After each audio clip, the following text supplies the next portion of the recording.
my camera's been acting up lately.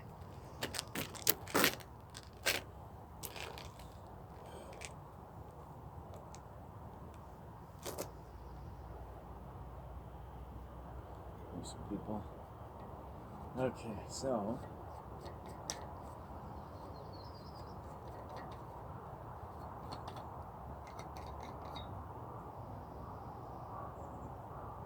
I was telling a story, and a couple of these impotent older communists attacked another older communist in the park, in this park, peaceful place, and they were not peaceful people. Mona and some weird, and they didn't have to strategize, didn't have to plan. One standing there, the other shows up, the other says blah blah blah.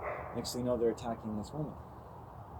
And I expressed some qualms. I don't lose my temper, but I know this one guy. He's such a fucking psychopath. I come back the next day, I know he's going to be here, right?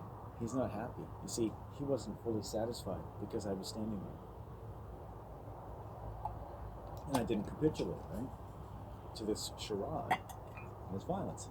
So I come here the next day, right, and I come and sit on the bench. I come make sure I'm here at the same time. I get on the bus from Park, so I come here, and sure enough, he shows up. Except he's in a totally different state of mind. Right? He's obviously given himself a good little head shake, right? He's actually rehabilitated himself. He's carrying a huge staff, right? And he sort of sees me without seeing me. And I just knew instantly, it's like, we don't have a problem. If you want to be a problem, you can, but I'm not a problem. I'm not the problem. And he just walks away and everything's fine. Right? I'm not going to hurt you, dude. And I have self-restraint. He commanded himself, and I was really impressed by that. I'll give him his due. I mean, he was a complete fucking psychopath one day, but he actually rehabilitated himself in 24 hours. But what if I wasn't there? Disgusting. Of course, he's still a disgusting psychopath, but at least he brought himself together a little bit. And he saw me there. Right? I knew he'd be there. Why? Why? It's energy. It's energy.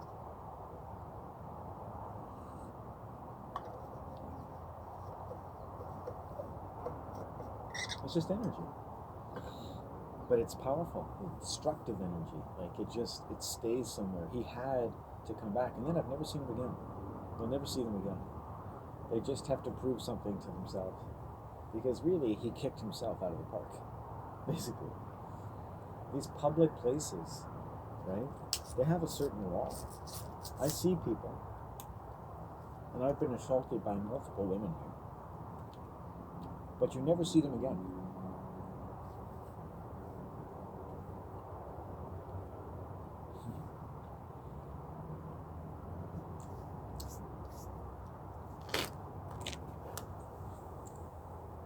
My legs are so white. It looks like my left leg is whiter than my right leg.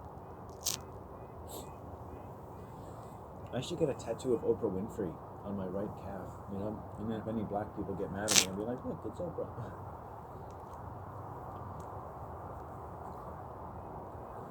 Oh, it's crazy what they've done with black people. The religions of the black people.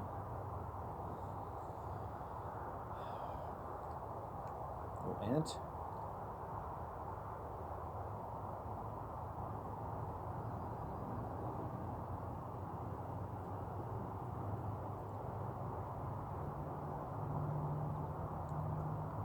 So I have to, life for me is constantly distributing my anger in an effective, restrained way. Because I can't take it out on people usually, much as I would like to. Much as I would like to. Oh God. If only anger could cure people.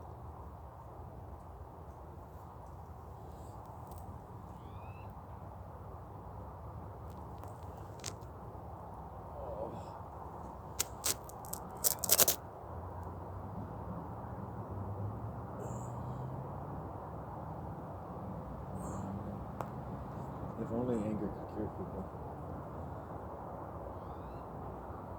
Right? So you can for a moment. You can shake some people out of it. You know? Other times they shake themselves out of it. So that one man, he just sort of shocked himself. And what these older people did, he probably just had a few drinks before he came out. He's retired, right? And, whatever. I don't drink, but it had a bad reaction with him.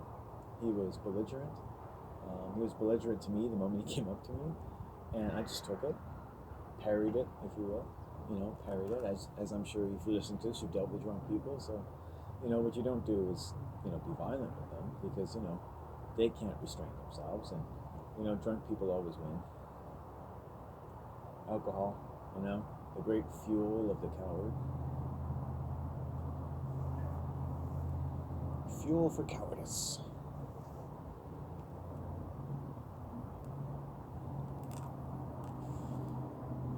And sometimes, I suppose, a medicine for fear, nerves, but I don't use it.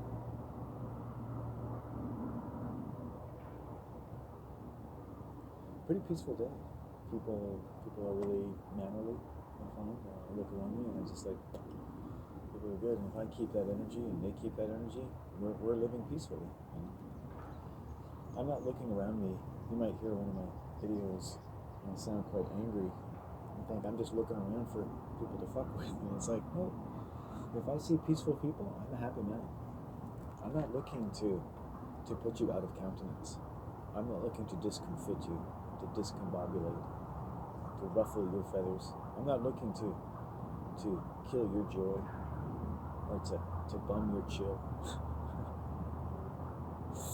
I'm not looking to be your thesaurus. Thesaurus Rex. Thesaurus Rex. If people, like my mom is behaving well. She's behaving well now, so it's like, okay, this is day 2 after the last sexual assault. And, checking in with things.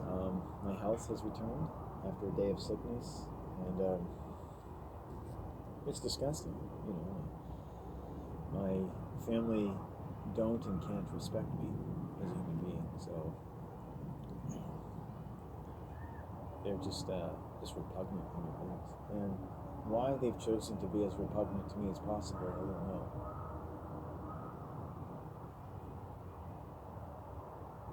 But once somebody needs to be violent to you, there's not much you can do. They're telling you, when I talk to my family, like, they need to be violent. You can just say a few words and they'll need to be violent. You just mention, hey, you dislocated my shoulder 15 times. Can we talk about that? And they become violent. Right? Even after 20 years, they can't, right? But it's like their violence is like their religion. They can never give up on it because they can't give up what they're loyal to, and they're loyal to the spirit of violence. Now they think that spirit of that violence, they think it's the spirit of their just anger, their righteous anger. So what people in their personalities, on drugs or off drugs, they have a certain layer of their mind which we're going to protect no matter what. Right? You're going to protect it no matter what. So a lot of young men, like my father growing up, like if one of his brothers punched somebody, my brother would just fight them. Why? Because he's your brother. You fight whoever he's fighting. Right? That's what you do.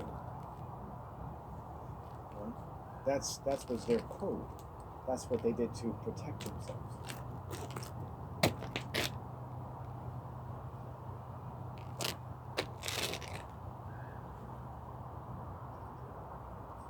Because they're homosexuals. Like my whole family are impotent. They can work, they can have children, but they're impotent. So like I've said in my videos, like I talk about homosexuality, and it's not just for homosexuals. Like homosexuals are impotent, but a lot of people who can have children are impotent as well. And you can see because they're morally impotent. And we would have to sit down and say, well, let's look at this person's belief system, and is the way that they protect themselves, they protect their family, is it legitimate? Right? Because when my family is violent to me, they're protecting themselves. Right? Imagine everything a family protects itself from, and then you become something that makes them feel the same thing in their immune system that makes them want to attack.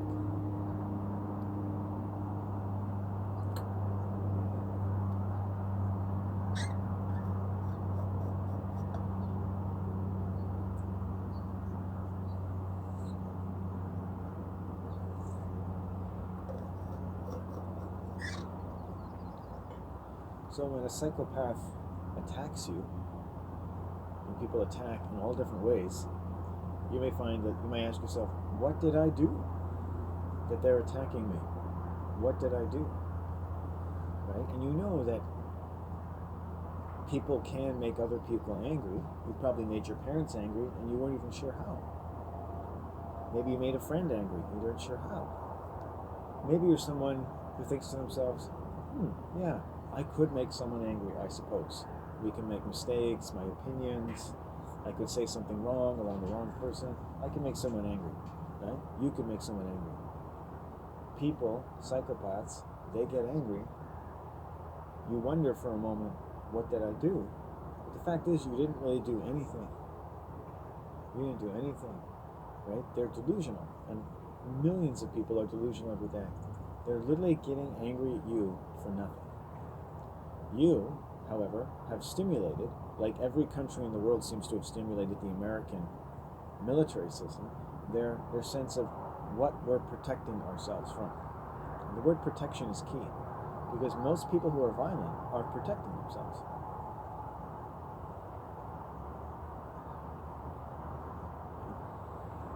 Most people who are violent are protecting themselves.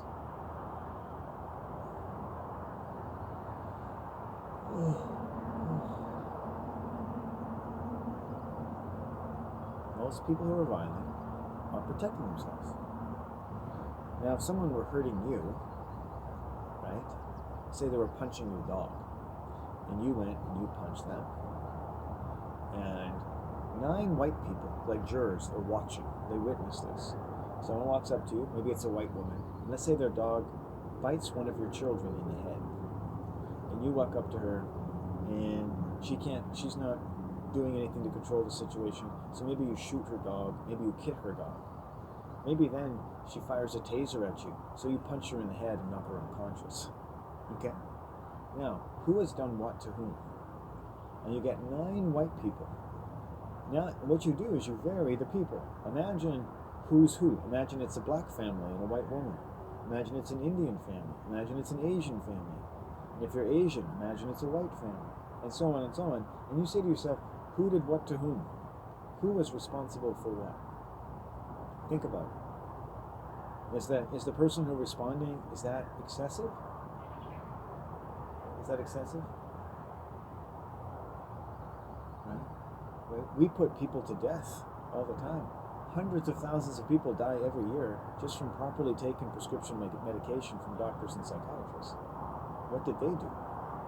Is that not excessive? People live in a world of excess.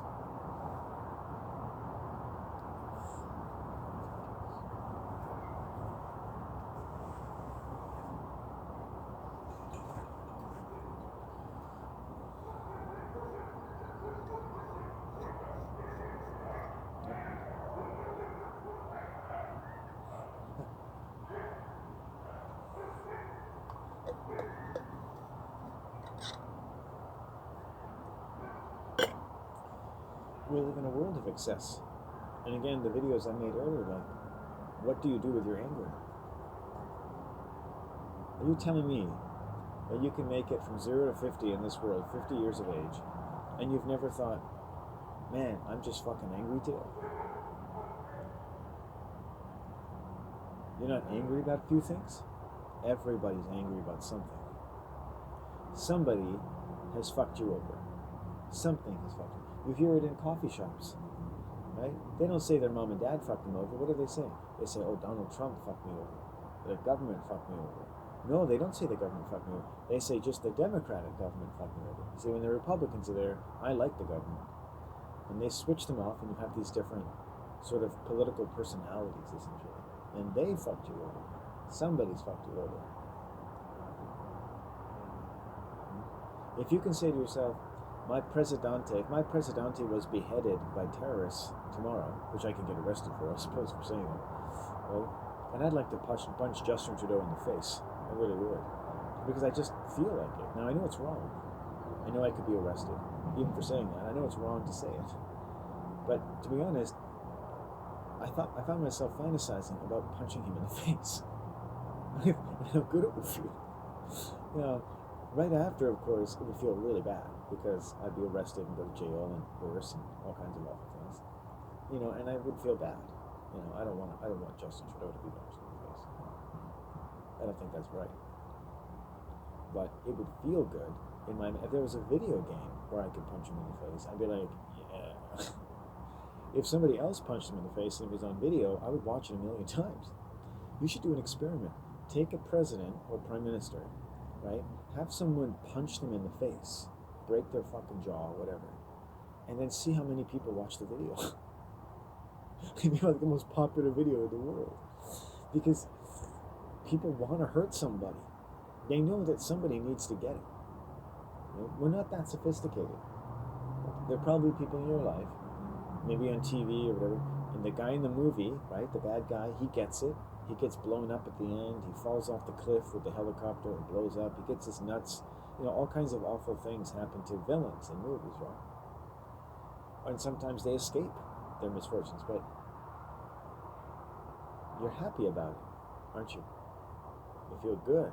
You leave the theater thinking, oh yeah, we finally got that fucker. And the whole movie is about how much this fucker just deserves to be fucked over.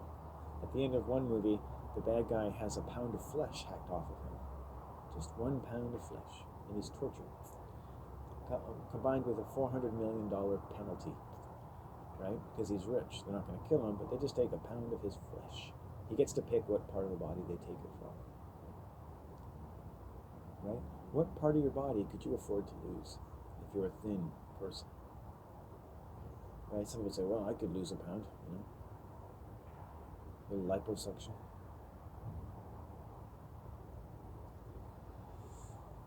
It's beautiful out here. Even the trees smell better today.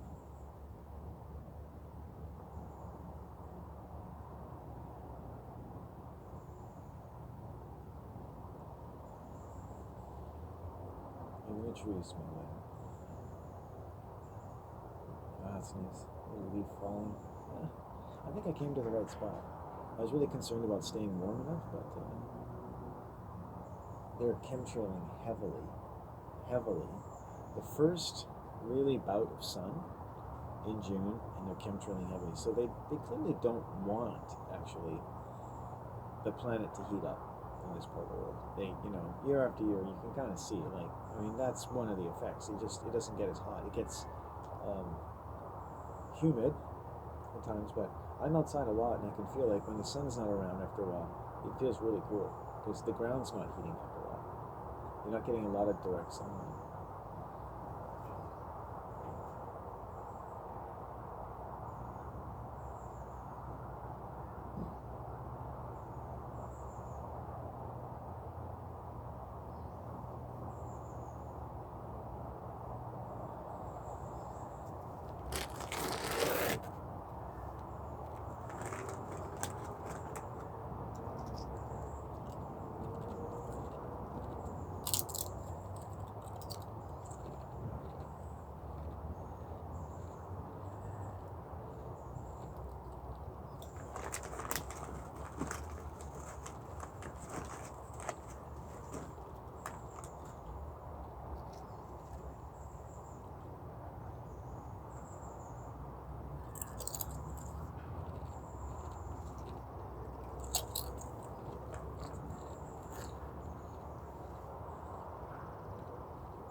Feeling okay. I think I put my jacket back in. Yeah, it's getting cooler.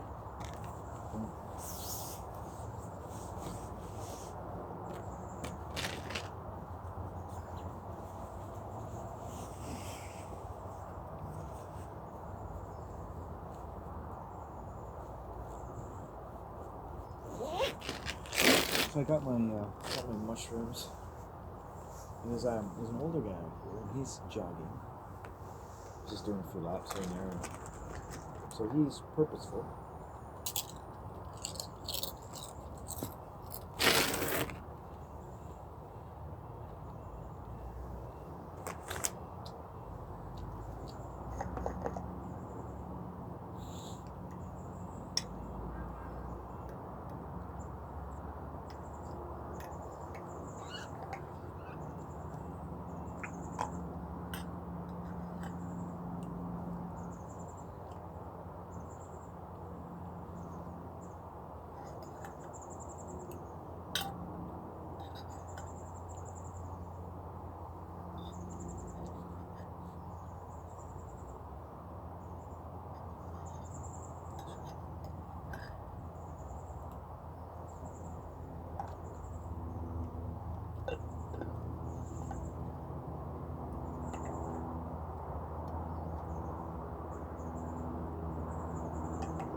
Psychopaths are a real problem. Problem for you, problem for me. And lots of interesting ironies.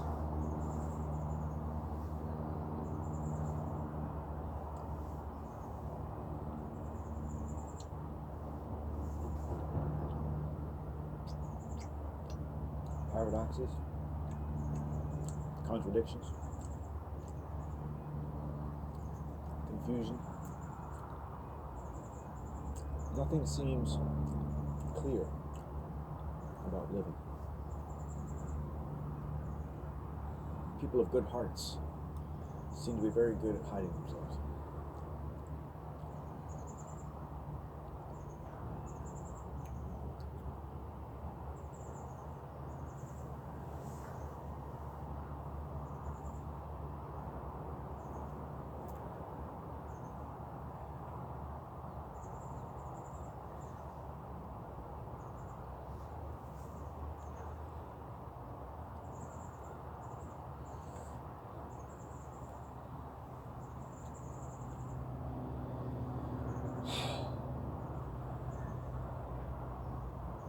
Try to make some firm declaration as to the fundamental nature of human beings, but everyone seems to defy me.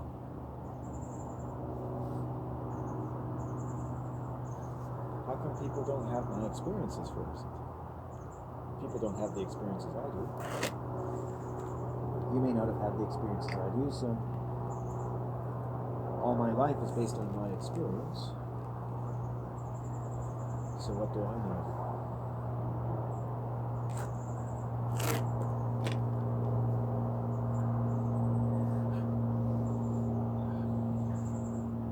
What do I know?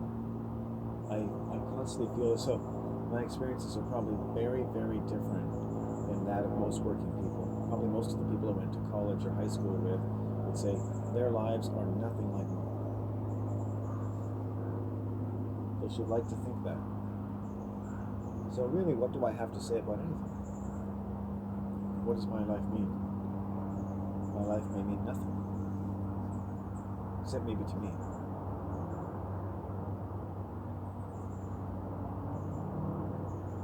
I'm lucky. You see, I'm healthy today. I'm healthy today by chance, by the enormous effort I take to protect myself from violent people, the support of nature, the support of Odin, the support of Thor, and Athena. These beings help protect me from not you necessarily, but all of you. The world outside of me, the world outside of you. And what are your experiences compared to the experiences of all these people? You might roundly say, the world is not that bad. Our lives have been pretty good. I'll tell you a story.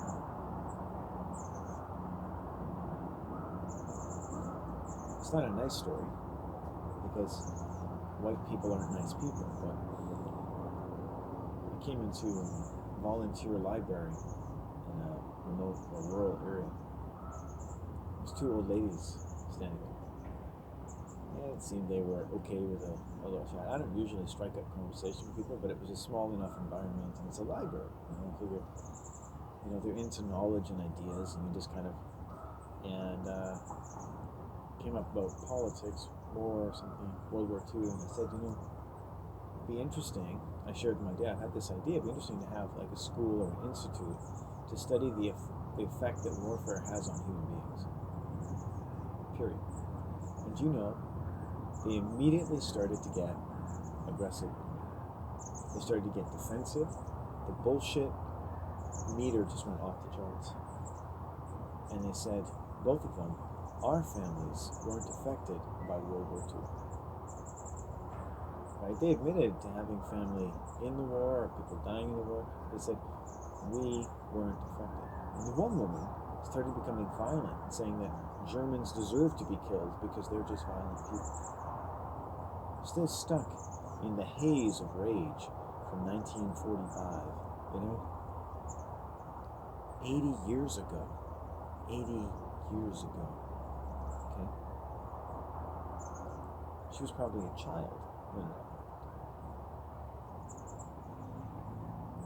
But yet, would never give another thought for the rest of their lives to the idea of studying the effects of war because it didn't affect them. I want you to really listen to that. Right? And white people will admit things like this. All you need is a really good idea. Right? Go up to any group of white people in a school, a library, anywhere, and you ask them. You say you have this idea of creating an institute in every country of the world to study the effects of war upon human beings. And see what they say. See what kinds of answers you get from what kind of people, and you will get an indication of how sick people are. Guaranteed. Try the white people, try the black people, try this. Because do you know there are people out there that aren't affected by war? I didn't know that. And a male who had been lurking around the back of the library, and he started to get violent with me. But being the middle-class coward that he was, he quieted down pretty quick. Right? He got his little missive in.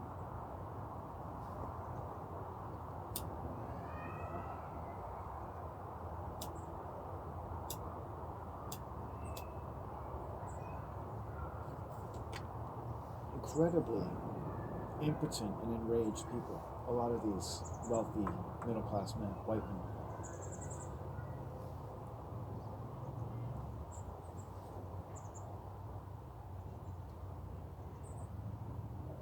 And I stayed passive, I stayed poised, I stayed polite the entire time. No point did I attack anybody. Just an idea, that's all it was. They told me that there was a donation if you wanted to be part of the library. And I said, how much is that? And this man walks in and says, $600 for you. I said, that's the price of a golf membership.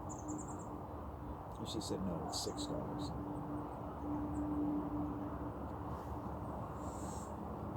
What better way to tell someone,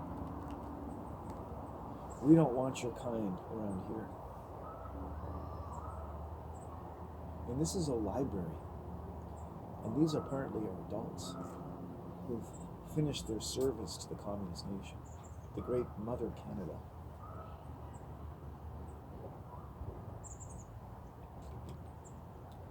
And I'd gotten what I wanted, right?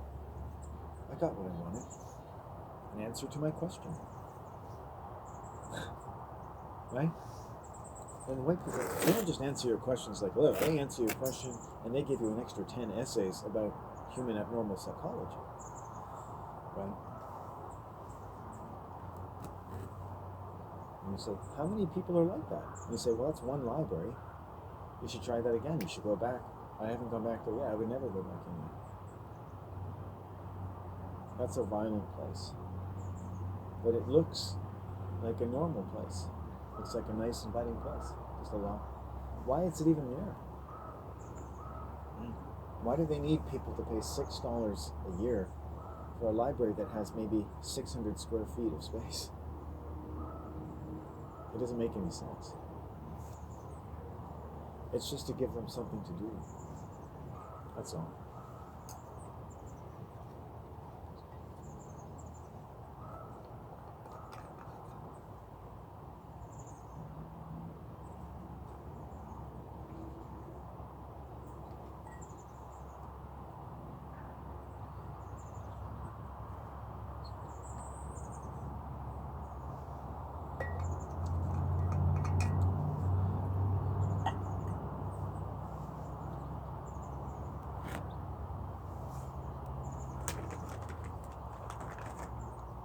And yet, if the same woman had spoken about Jews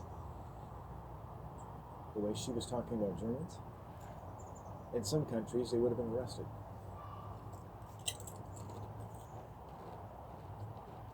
And do you know that more Germans than Jews were killed in World War II? Does that matter? By an incredible proportion.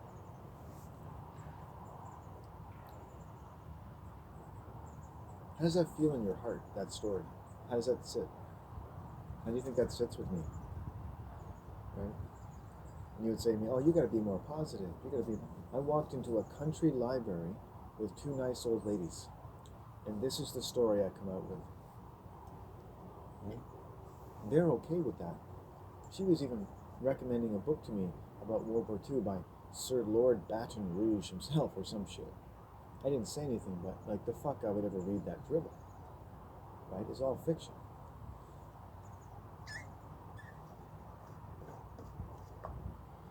These people have not even heard the word propaganda before. Now granted, the subject is enormous enough, right? You could kind of see why nobody studies it. In a sense, modern life is the study of the effects of warfare, and the scientist is you. And the guinea pig is you. You're getting benefits from torturing yourself. You're studying your own self-species-induced torture. Because no God is torturing us. We're torturing ourselves. We're torturing ourselves. And I'm making a video saying, hey, look, we're torturing ourselves. And you're going, hey, what does that mean? I just told you a story about how people are torturing themselves. And how murder creates schizophrenia. Right? When you hear schizophrenia, you should hear the word murder as well. Schizophrenia and murderers are all schizophrenics. Schizophrenics are not all murderers, but they're in families where murder has existed. Whether those schizophrenics be someone who has like a genuine, mental chemical problem that's not created by pharmaceuticals, by the way, or because they've just been singled out as problem people. Because in communist Canada, a lot of children and young adults who have no problems at all are singled out and given mental illnesses because they don't get along with the system. Right? Right? Because I didn't get my greatest torture from the system. I got it from my family.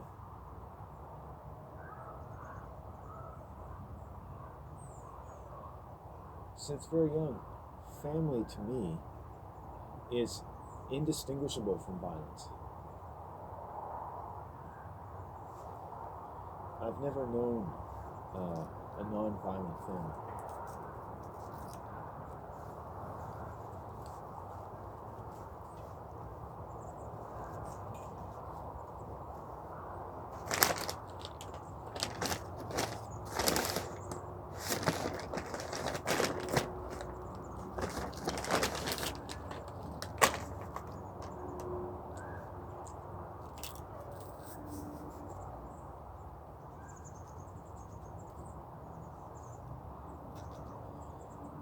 The guy's still running.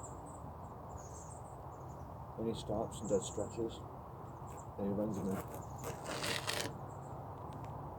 I did that when I was very young. I didn't have enough to do. Because I think maybe he's in that motorhome over there. It's a natural antidepressant. The only reason I ever took to jogging in athletics was as an antidepressant.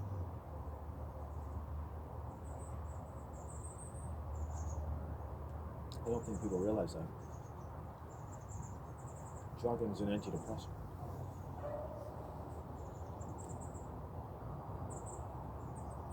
It's not the same as an antidepressant, but it achieves the effect of relieving depression.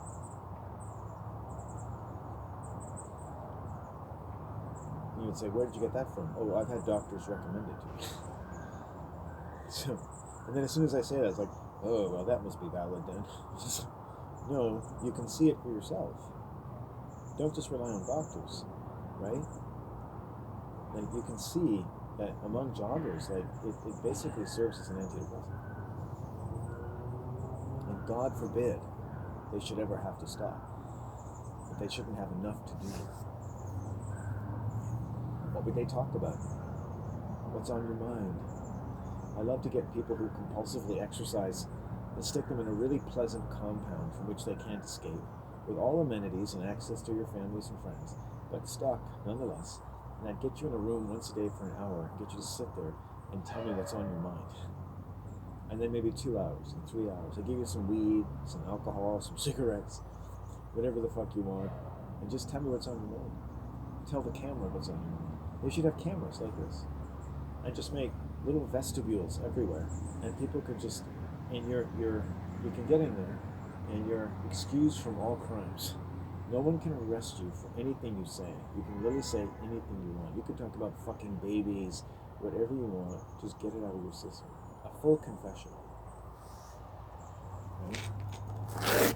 And then you pay premium prices, right, to get anthologies of the best videos. Doesn't that sound like a great idea? That sounds amazing. Right? Right? Wouldn't you pay to hear that?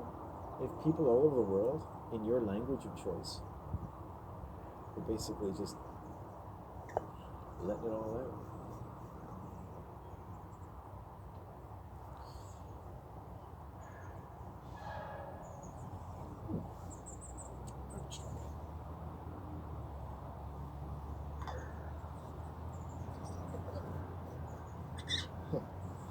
One guy was leaving, one guy was coming back. Now I'm by myself again. Thank you. Just an interesting idea. I'm an ideas man. I mean, this is my contribution. I mean, YouTube, I thought YouTube would be that. If you remember, if you grew up in the 80s, you probably saw a movie with Christian Slater and Winona Ryder called Pump Up the Volume. And pre-YouTube, pre-internet, essentially, it was, what if you had pirate radio stations with young people usually going, hey, out there, things are fucked. This is Joe Bob. And at the end, they have like these obese children and sick children, getting on the radio and going, hi, this is Jackie. I'm out here telling you from the real trenches of being a child here in my fucking house, And yet it never happened. And you have all this social media, but no one really has an opportunity to privately and safely, can a child, like if I was a child, could I safely make a YouTube channel talking about my fucked up family? Right? And it would be called My Fucked Up Family.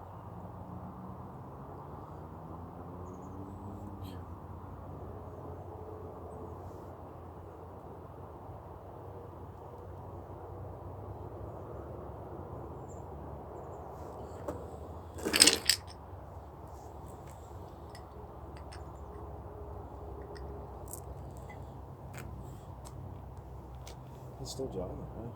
Yeah. Well, he's in shape. And it'd be called My Fucked Up Family. And everyone in the world should just have a video channel called My Fucked Up Family. Now, what would be your objections to that? I'd be interested in that. as a former child, as a continuing man-child, as someone who probably doesn't deserve to be thought of as a child, nor the rights of a child, for he's not reconciled to the wild child of civilization. But the roles and responsibilities of manhood. I'm not up there in the trenches.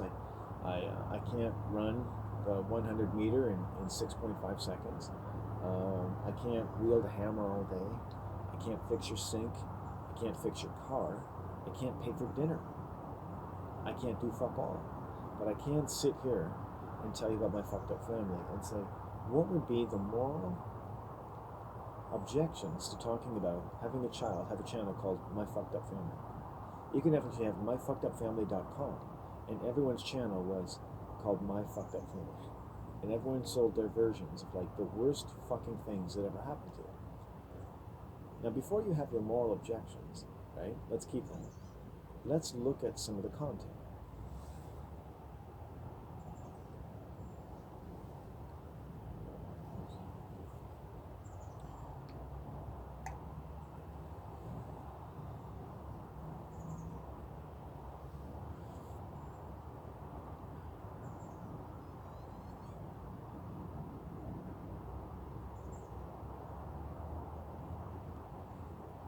Let's look at some of the content.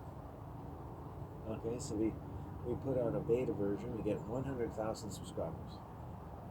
100,000 people of any age, and of any age, let's say, 0 to 25.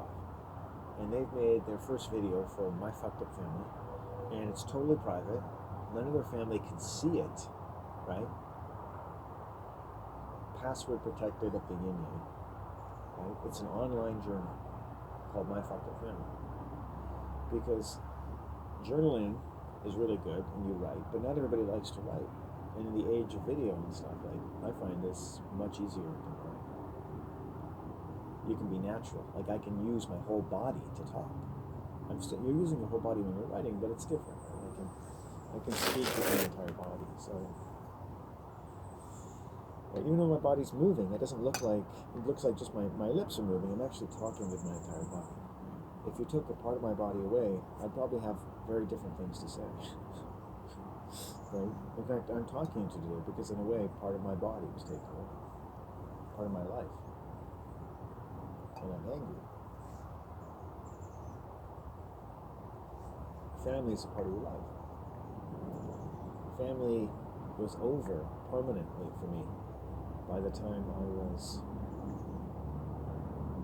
14 years old. Usually around the age.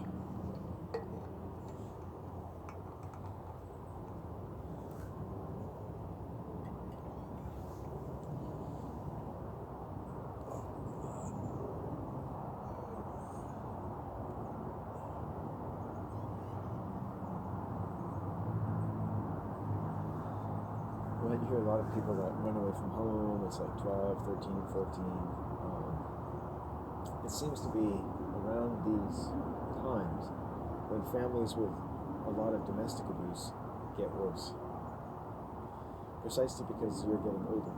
So you're basically growing into violence.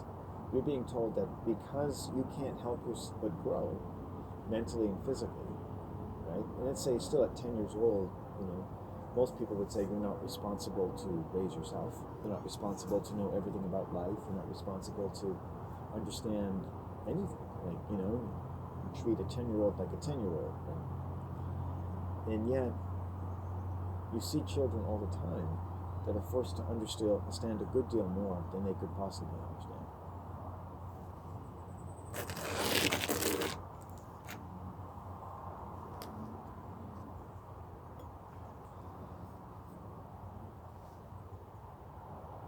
And just because they grow, they get old enough to hear about Jesus, man.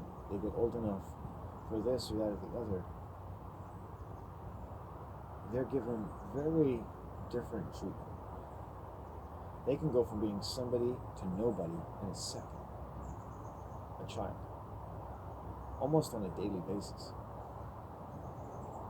And then your children get angry and you wonder why. You, who would never want to go from somebody to nobody in a second.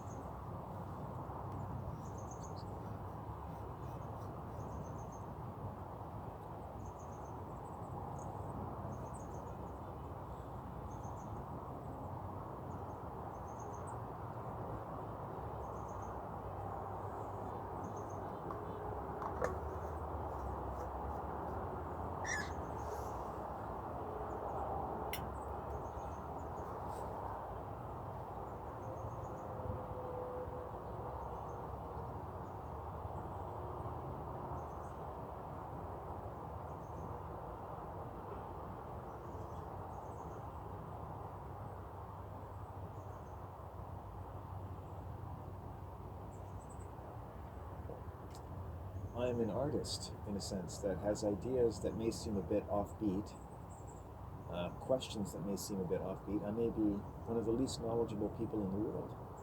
I'm sure I am compared to millions of people. And in an artistic sort of way, I do have questions. And I don't mean, in essence, to respect anybody. That may seem a bit offbeat, that may, hopefully at best, lead people to think differently a little bit for a moment about their world and their assumptions. Because in all the areas, all the kinetic potential of bringing good medicine to all of our people, some of it is probably going to be involved with challenging our basic assumptions about life. Right? Let's not wait for the meteor that or the next fucking financial crash and all the fake threats. Let's not wait for that fucking end of the world scenario of environmental collapse. Let's start pushing at those assumptions now. Why can so many people always be convinced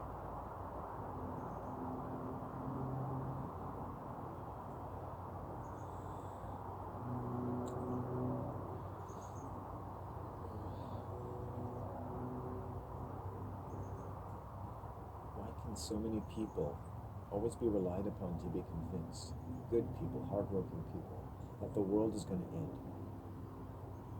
Just an interesting question that really makes us look at many of our assumptions about life and about the world. Why do they believe it's going to end? Why do they think it even needs to, many times? Because there's such an incredible mass frustration. See, man, as a species, has been trapped for hundreds of years. We are trapped. I met a really smart but slightly psychotic man who was convinced that Satan's angels were trapped as a prison on the earth, and that God had forced them here as a punishment and wasn't going to let them go, but didn't mind putting them in the playpen with his baby children. Because, who had their own problems, apparently. We'll just add, hordes of, diabolical angels to live on earth with you, and, it's all to teach you about love. And it's interesting, how he rationalized this to himself. But the theme that I picked up, and by the way, his ideas were not trivial at all. I found an interesting man to be around. But it was about being trapped. And with all his intelligence, he'd served in the army for 20 years.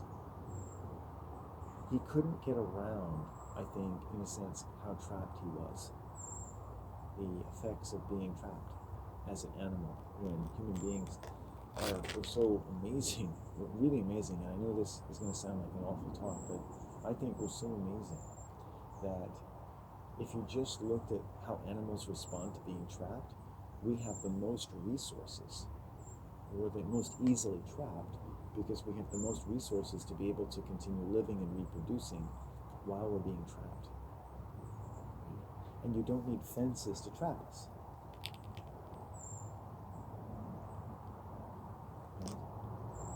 We can actually feel free, but also be trapped. And how is that possible? It's the same way that children can be loved and come from caring homes. But millions of them, if given the chance, would produce a movie called My Fucked Up Family if they knew nobody would ever see it. Now, you might have qualms about that and say, they're psychologists who see it, their family doctors should see it. But what I found is that even if those people did see it, they cannot be relied upon, whether you like it or not, to be safe allies to your child. They're more likely than not to exploit the situation in a way that actually brings that same child to harm.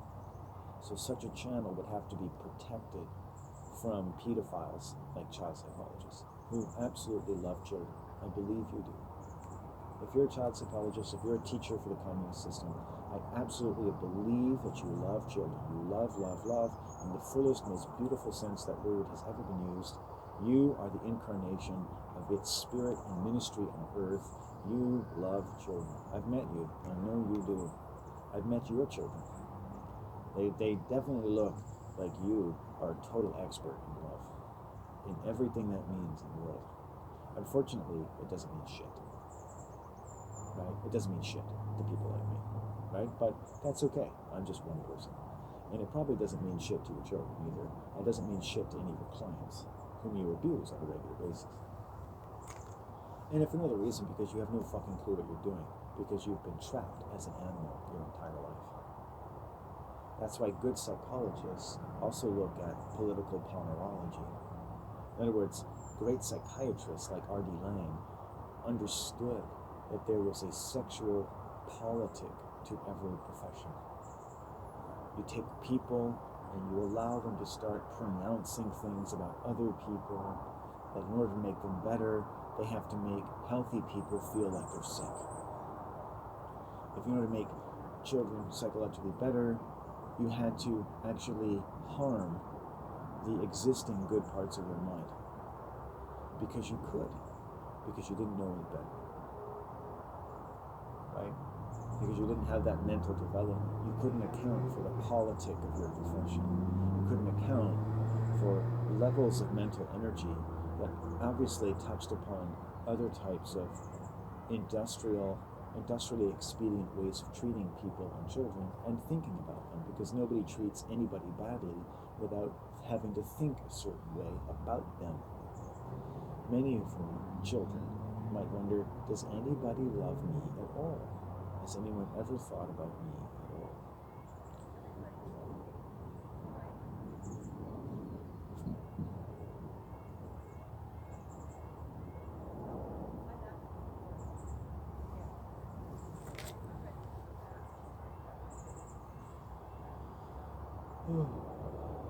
Two-legged female, just waiting. It's harsh, right? It's harsh. It's not good. Not a good energy. Unfortunately, first bad energy I had today.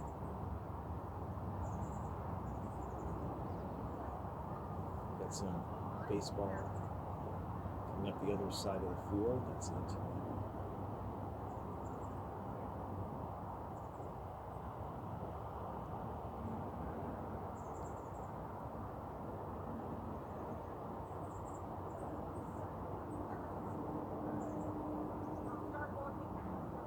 Oh.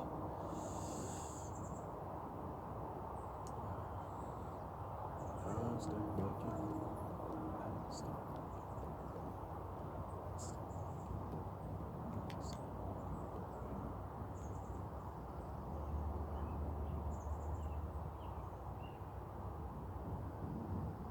Yeah, it is new graffiti. There's the guy there looking at it, trying to figure out the graffification of his environment.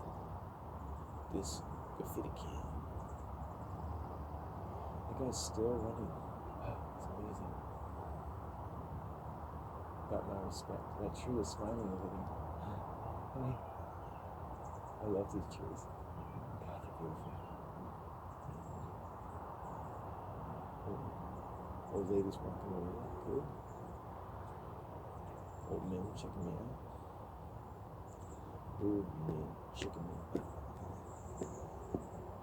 Old men checking me out. Old men checking me out. Oh, old men checking me out. Old men checking me out. So I like this. I like, life as it happens. I've never really had a voice except the one I gave myself. So I'm used to talking to myself. If you're wondering who am I talking to, I never had a voice in this world. I've written novels, things. I've never had a voice in any relationship with any human being. This is my voice. This is the one I give myself. The title of my life, as far as you're concerned, is This is the Voice I Give Myself. I have a voice in the matter. This is the voice I give myself. This is the voice I gave myself. Like a snake, like a mighty animal, like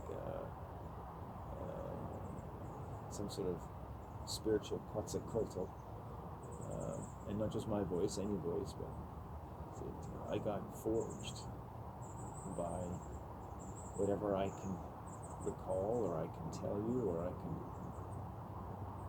can make meaning out of whatever happened in the course of my life. And the one thing that kind of makes it easy for me to talk about my life and where I anchor the meaning of my life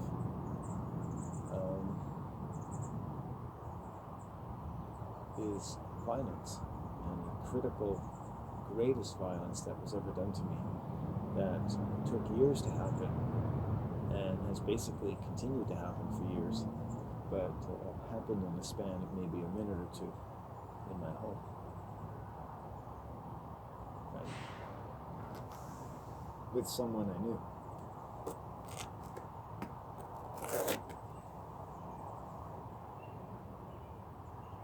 And my family, there was other people around, Christians.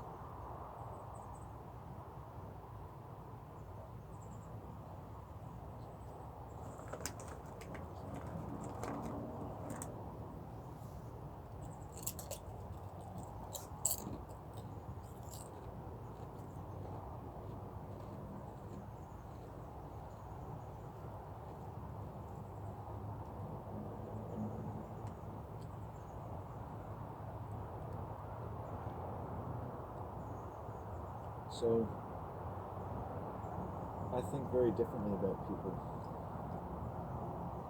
And maybe there's many people out here in the parks of the world, I imagine. Maybe they don't look like they're working so hard. Maybe they're begging for money. But you know, a lot of people beg for money. But you can't see all of it.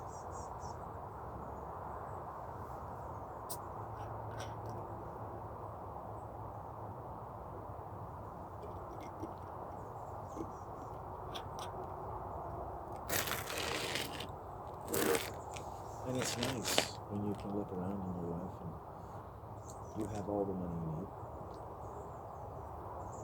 People work hard to make that happen. I worked hard to make that happen. A lot of these people, not all of whom just come to parks or drink in public or whatever it is they're doing, many of whom I don't want to spend time with, trust me. Anymore when I want to spend time with the richest person in this town, I don't think I'd enjoy myself. When I think about people I'd enjoy myself with, people like me, but I don't meet them. They don't exist anymore. We're a dead breed, you know? What are we? What am I? What are we? Humans? You know? Remember when a human was somebody? Remember when it meant something to be a human? It really fucking meant something, right, to anyone. Now, I don't think people would even notice a human being if they walked on the earth. They wouldn't even know what they were. Do you know? Do you see the humans around you? They're not necessarily people that had to work all of their lives. Technically, as humans, as human, you didn't have to be forced to go to school. As a human, you didn't have to have weird love shoved down your throat while they gently and lovingly forced you to live against your own nature, pulled you out of your home, pulled you out of your nature, arbitrated for your time on earth, or left you, on the other hand, with nothing to fucking do at all. Because once they were done with you, you couldn't self-initiate. You couldn't just spend the day and go, hey, I'm going to go find something to think about and contemplate life all day. You don't do that anymore because you had that taken away from you. Why is it a funny thing to say, hey, you know, what do you do? Well, as a human being, I'm one of those human beings that spend all the time fucking thinking. It's like, oh, great. You know, half the population does that. Right? But what do you think about? Well, I self-initiate. How do you do that? Well, it makes it easy when you've had life-altering violence and you're smart enough to correlate all kinds of things and have a great mind for everything that people have ever told you and everything you've ever seen. Because you had to do something as a human being. You had to be your own scientist. no doctor, no psychologist, no hero, no celebrity in any movie was going to do it for you. No book, no Bible, no group, no profession, no philosophy, no magic, no witchcraft, no healer, nothing. Nothing was going to do it for you but you. And you had nobody else to turn to. Because nobody else even knew what the fuck you were doing. It's not even a thing. And yet, no one can think at your level, but probably they have 12 euphemisms in their mind for what a stupid piece of shit you are. They don't need to understand what you're saying, what it means. They don't care about the sickness around them. They don't care about the mere possibility of exploring one scintilla of extra potential, if it might involve having to disturb some of their basic assumptions about life and what a, quote, human being is supposed to be like. Because they've never had any time to themselves, they're trapped.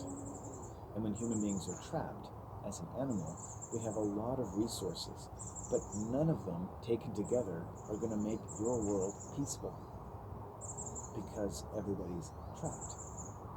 People, everything they think about making the world a peaceful place or waiting for the end of the world is all based on being trapped.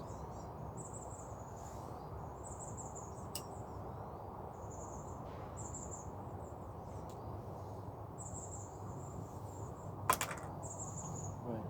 Until you deal with that, it doesn't matter what else you do.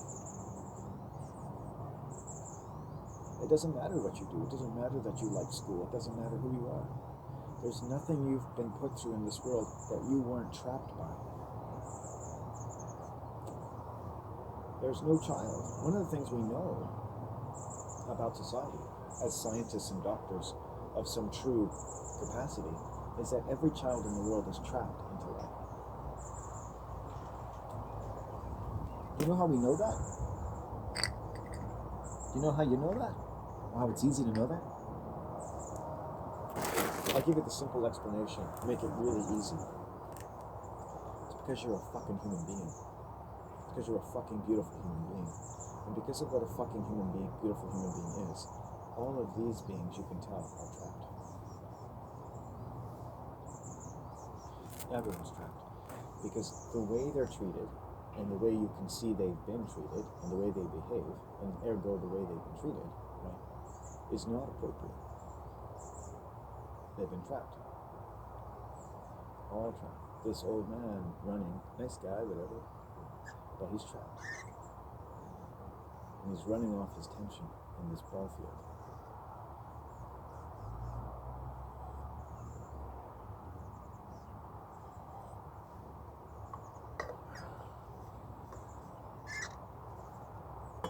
It was interesting talking to my mom, who was a lifetime jogger, and I said, when you're jogging, it's kind of a good thing about it, I guess, is you can't really think, because it's so painful that you get a either very one-pointed, but very sort of slowly, painfully drifting mind. You might think of this thought over and over again. You might just have a song in your head, blah, blah, blah. Oh, go.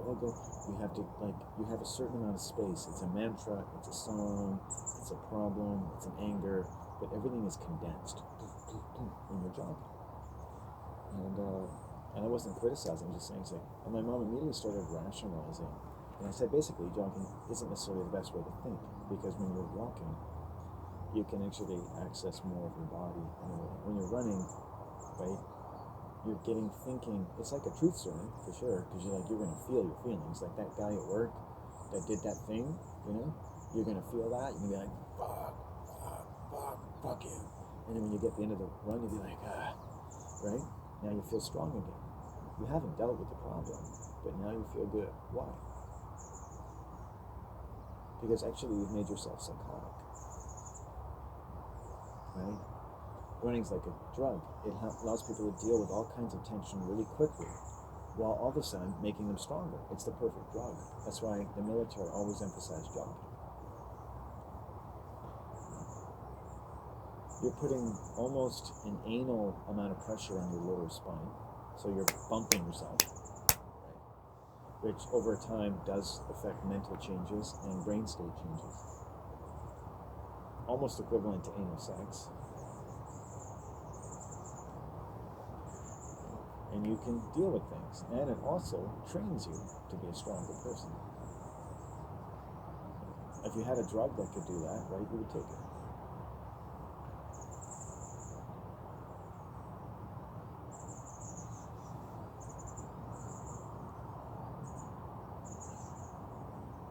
Like that, they're playing baseball.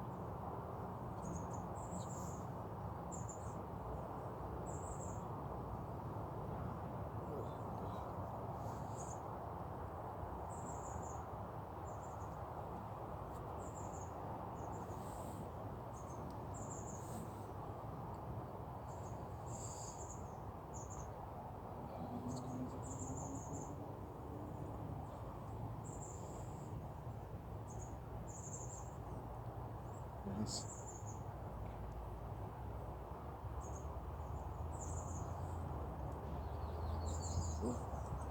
Hello. Morning. Hi. Hello.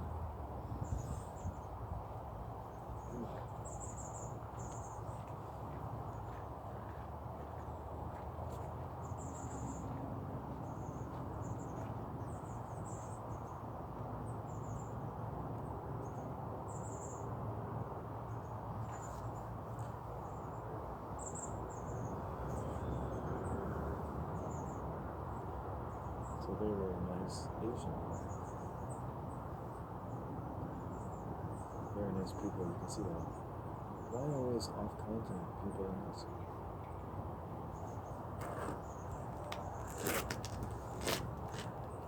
Off-continent people in this. Now I don't know them for sure, but yeah, it's just they have good energy. Those people have good energy. And you see that I have good energy. And then it's like, if everyone was like that, our lives would be easy. It's just like, I would have good energy every day, you would have good energy every day, those people over there, imagine living on a vast compound. Say we're still in prison. Here's a question. If we're in prison, if we're trapped, how do we figure out a way? Is it possible energetically, given the, like let's say we're in a closed system. It's not completely closed, but basically there's so much hate, there's so much love, there's so much stress, and people are fucking passing it around. Is it technically, when I put the problem in this way, and granted I'm putting the problem in a perhaps a rhetorical fashion, but it does have interesting parameters to it. Is it possible for everyone to just have good energy in the world? Would it be possible to just have a basic amount of good energy spread around all people, so everyone kind of felt good, and everyone else treated them well, because you're in a good mood, I'm in a good mood. If you wanted to be by yourself, blah, right? Not too much noise, nobody hurts you, no one forces you to do something you don't want to do, right? No one carries around a gun, right? And nobody gets to lie anymore. No one has to pretend. That means, what that mostly means is that everyone can do as much as has as much time and energy as they need to deal with any and all pain in the world. But they have to do it without distributing it to others. Now all of a sudden we all have an incredible problem because you can't take your pain out on others. So we make a law. As witches, we say, no one can take their pain out on other people. Okay? Now, we may quibble as to what that looks like. For the purpose of this video, mentally, are people allowed to say things that hurt other people's feelings? Well, again, if you look at this video as like a personal journal, let's suppose it was completely private. Right? So it's not possible for my words to hurt anybody, but you could say whatever you want. And of course, in every other respect, you are not allowed to distribute your pain to others. And everyone in your life would ever hurt you, that you'd ever imagine, gee, you know what? I don't want to punish them. I'm a compassionate person. They're sick. It's not enough to explain anything, but they're sick. We have to work around that. It's not enough to just say that. That doesn't create instant peace of mind. Oh, they're sick. I've heard people say, like, oh, they're sick. Well, yeah, they're sick. Right? And these people are sick. And those people are sick. And everybody's sick. And we're all sick and tired of all the sick people. And it's not enough to say that someone's sick. But if somebody had hurt you very badly, what if you knew that that person had a way to deal with their pain, and they could never take their pain out on other people. In fact, they were forced to deal with their pain. Because now, they weren't allowed to do anything that either distributed their pain to others, which meant that they couldn't undertake any activity or profession, right, that would supplant the time and energy they needed to deal with their pain. In other words, more and more people would be sent home sick, right? Workplaces with bullies, workplaces with sexual harassment. You go home, you're sick. Don't come back for 10 years. You know, the ego's a bit bruised for a few days, but you know what? You realize you got off easy. And most people should be sent home from work. They should be sent home from school today. You know why? Because they've already been trapped too long, right? It's not a perfect arrangement. It's like women who go out with a guy and you both get drunk and you have sex and you think after, oh, I didn't really want to do that. It really wasn't an appropriate arrangement. I felt trapped in some way. I felt pressured in some way. And you say, that's rape. Well, it's the same thing with society. Men and women, by the way. Right? You're engulfed in hormones, you're engulfed in energy, you're a child, but all of a sudden the world becomes very unsafe for people, very unwieldy. Right? And some people may deal with it better than others. Some people have better circumstances than others. But in fact, actually traps everybody.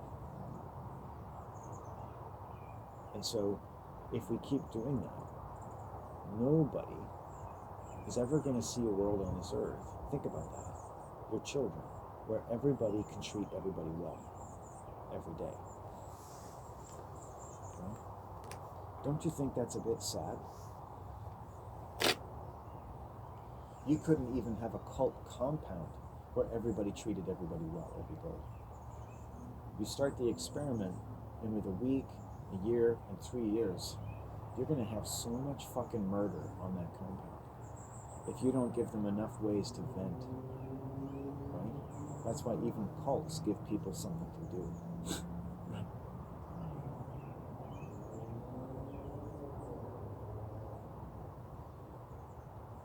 Humans establish dominance hierarchies. Forget professions, forget the industrial world for a second, just among groups. I say people are psychopathic. Humans have become people that in groups, under little to no provocation, people will tend to dominate the entire group. People will in larger groups, different people will dominate other people. And it always gives them some strategic, it's almost like they just don't feel right with themselves unless they find a kind of pleasure in harming other people. You may call it, just posturing, positioning for energy. You might think that's just what you take on when you're in a group of people. That's just normal. Some people are going to rise to the top.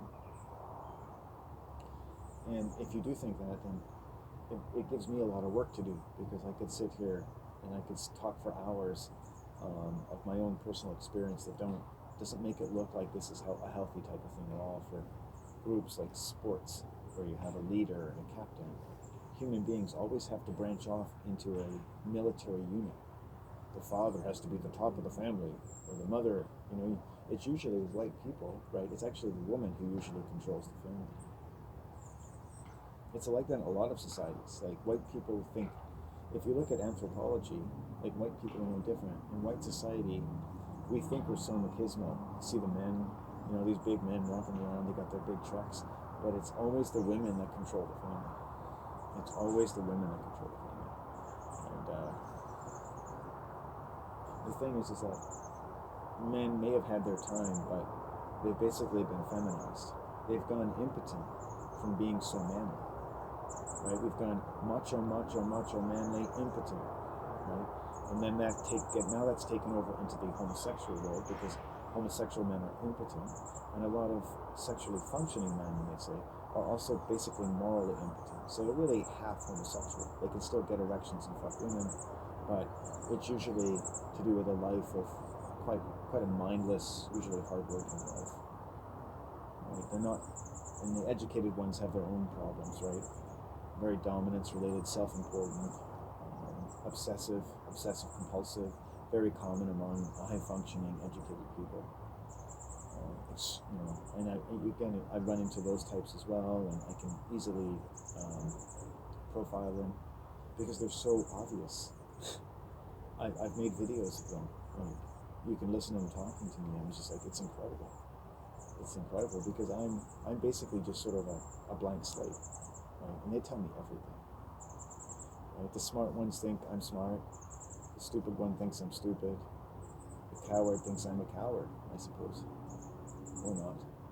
Because I'm not a coward. And that's a problem for some people. I'm not a moral coward. I've spent many years of my life just listening. Exactly what you would think I should do. Shut up and listen. Shut up and listen. You should shut up and listen. You obviously haven't been paying attention to what this world is all about. But all my life as a child, I did shut up and listen. You know how hard that is to listen all the time when you have an intelligence like that?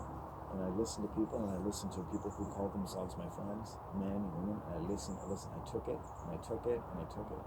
You know what? You might say, lots of stuff you should really just get over. But you'd be wrong. You're wrong because you have a bit of a problem in your mind. You see, yes, there's a lot of things that taken here and there maybe are a lot more mild than you may think. And that's important. But each and all combined tell a very horrible story that needs to be heard. And the thing is that most people don't want to tell that horrible story. They don't want to tell about the story about their fucked up family, or the horrible story of what if you read a book about other people in another land living the way your people do, that had a certain amount of medical accuracy, you'd be horrified. And you would think that horrible story needed to be told. But that's your story. That's your people. Because there are horrible stories about this time and this place.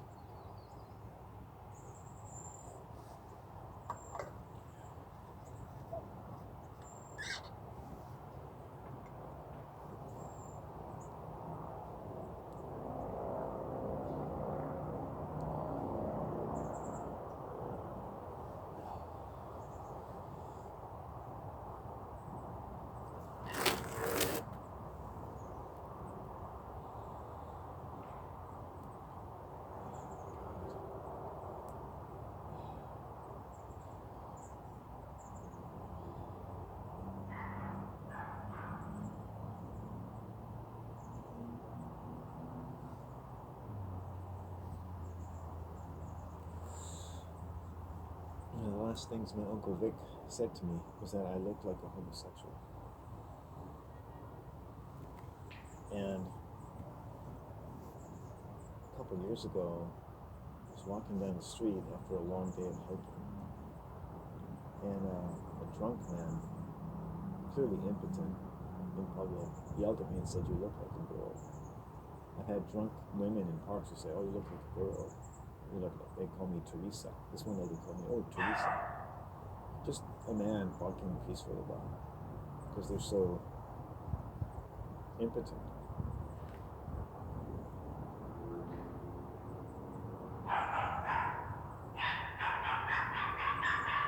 They don't see anybody. That's how they live. They don't really see people.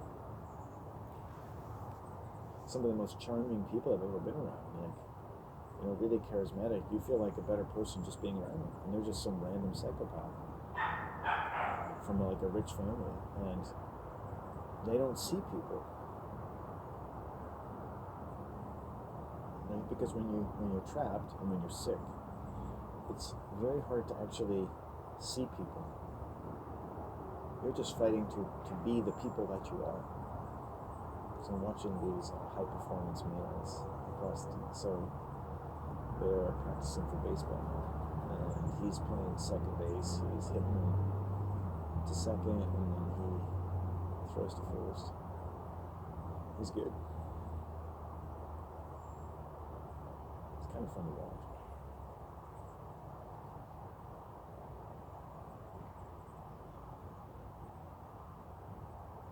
You have to do that a lot. So practice makes you better.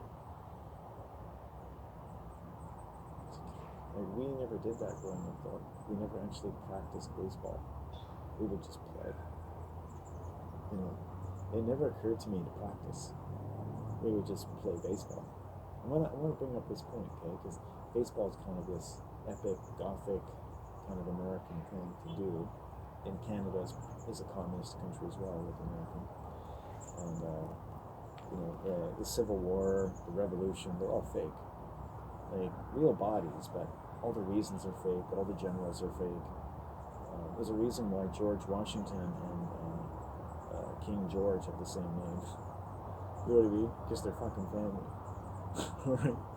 It's just like, it's insane. I mean, Americans have literally been fucked up the ass from the first word of their sacred canon, from the first day of their independence. You know? Fucking George Washington is and they've got all these paintings of George Washington, haha, he's our man, he's the full American. It's just King George, that's King George as far as you're concerned, that's the king. The king in a different country, in a different dress, put into a different mythology. Now, does that make you more free? It's a wonderful experiment. I'm revealing the results. America was started by one of King George's family, George Washington. Now, let's look at the results. Is the incredible belief in freedom improved your life? Has it become like a narcotic? Are you exhibiting any kinds of deranged effects? Or do you feel like this is okay? Are any of you feeling a bit angry or defensive? Are you prone to go into paroxysms of anger, rage, or denial? Based upon hearing the fact that George Washington was actually a family of King George, a descendant. Is that a problem? Not a problem for me, right? Because I'm actually free. You're the one who needs a fucking religion to be free. You need the religion of America. You think an American's the only free person in the world? You think you're free? You're not free because you're an American. If you feel free, you're free because of you, because you were born free.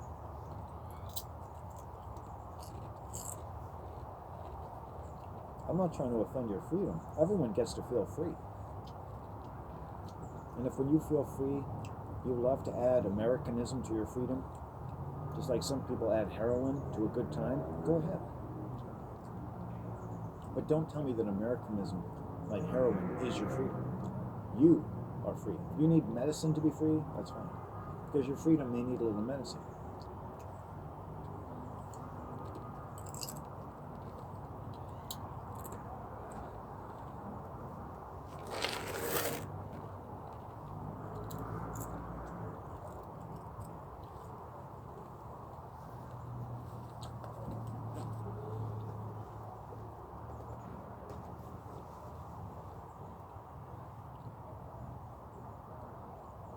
He was going to third base.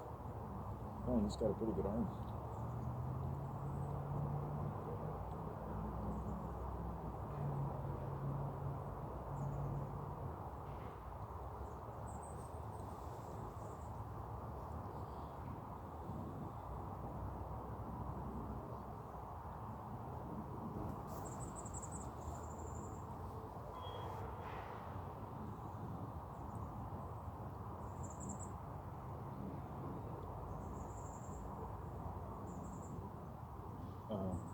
He's got trouble with accuracy to first base from third base, that's all. I can understand that.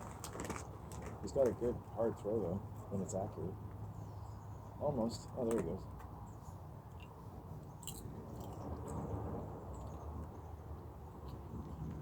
I'm not much into evolution, but I think that human men at some point certainly had to throw rocks with incredible accuracy. Because little boys love to throw rocks. Yeah. Woo!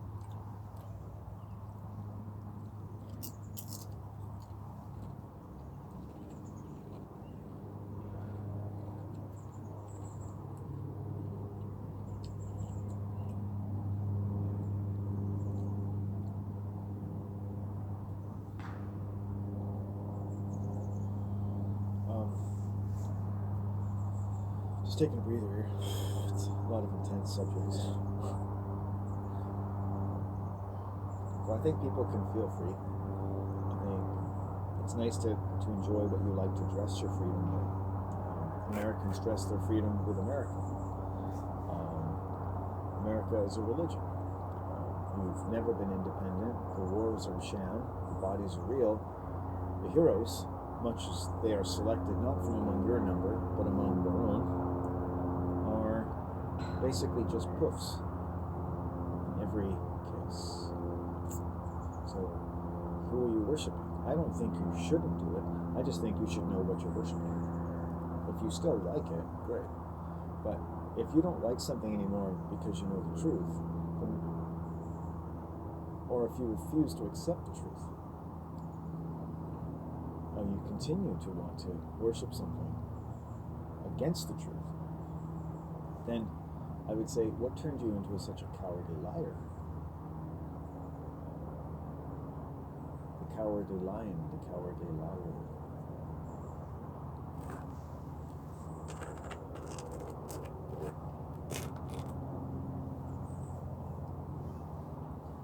Who is teaching us about life? You see, if you don't even know that there's a family of powerful people who run the world, and whose family act in all of the major heroic political and public roles on YouTube, in industry, and in history. Hitler was Walt Disney. Churchill was a member of the Nazi Party. Operation Paperclip was a farce because all you have to do is fucking get on an airplane and head to the CIA. Like, they have all different aliases, like, or a private jet. And it's like, what the fuck are we talking about here?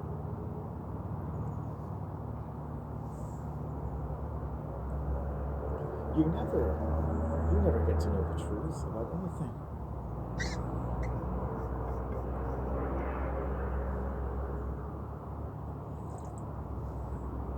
No matter how far we dig, as you may suspect,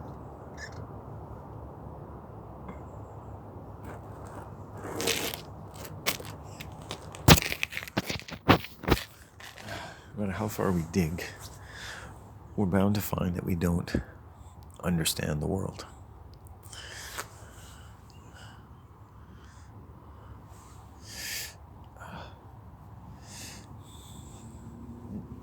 You there?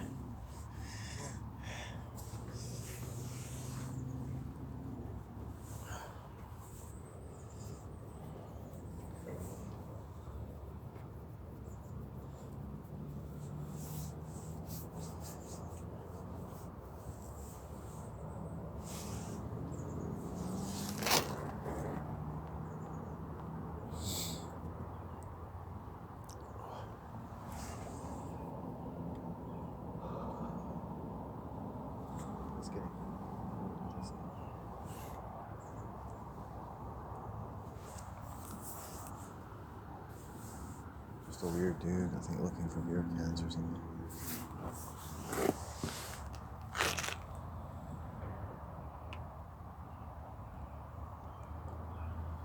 Yeah, a little creepy, but no matter how much I think I were to dig into how this world is ruled and the like, I suspect a few things, not all of them negative. I imagine one, that if you're willing to have simple tastes, and you have some restraint in your mind, some ability to draw lines that are more acceptable to your nature, to your satisfaction, then but I also think that the more you look into this world, I think we would just never ever figure out really how the world runs. I mean, someone like myself, like I'm not willing to go and become a part of it. I'm never going to come out and be like, hey man, I worked for blah blah blah, I know how this world really works. I'm not Machiavelli, even Machiavelli wasn't Machiavelli. But so I'm not someone who really comes out of the system. I didn't work for a corporation or anything. I mean, my only acquaintance with this world is high school and university. It's like, as far as most people are concerned, like, I'm just a child still. And I accept and I enjoy the advantage of that because, I have nothing else to go on, which makes my job a lot easier in many respects, because I think if I had gone into the world and done this, that, the other, I wouldn't be here today, obviously, but I also wouldn't think the way I do. And I do think that the things I think about are very much worth thinking about. I get as much money as I need to live. Got some moderate health care when I need it, and so on, dental and the like, which I don't really use that much anymore.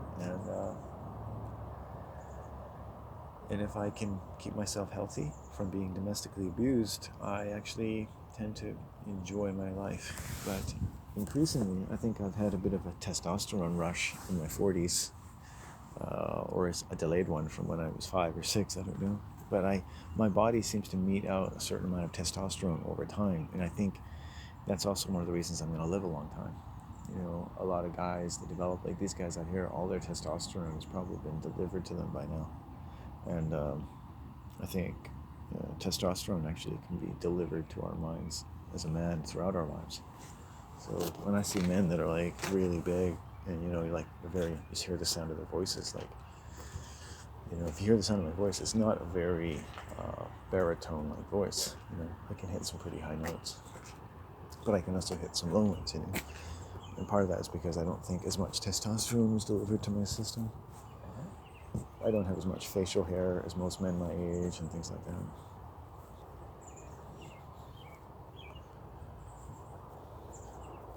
And men get a lot of testosterone, and they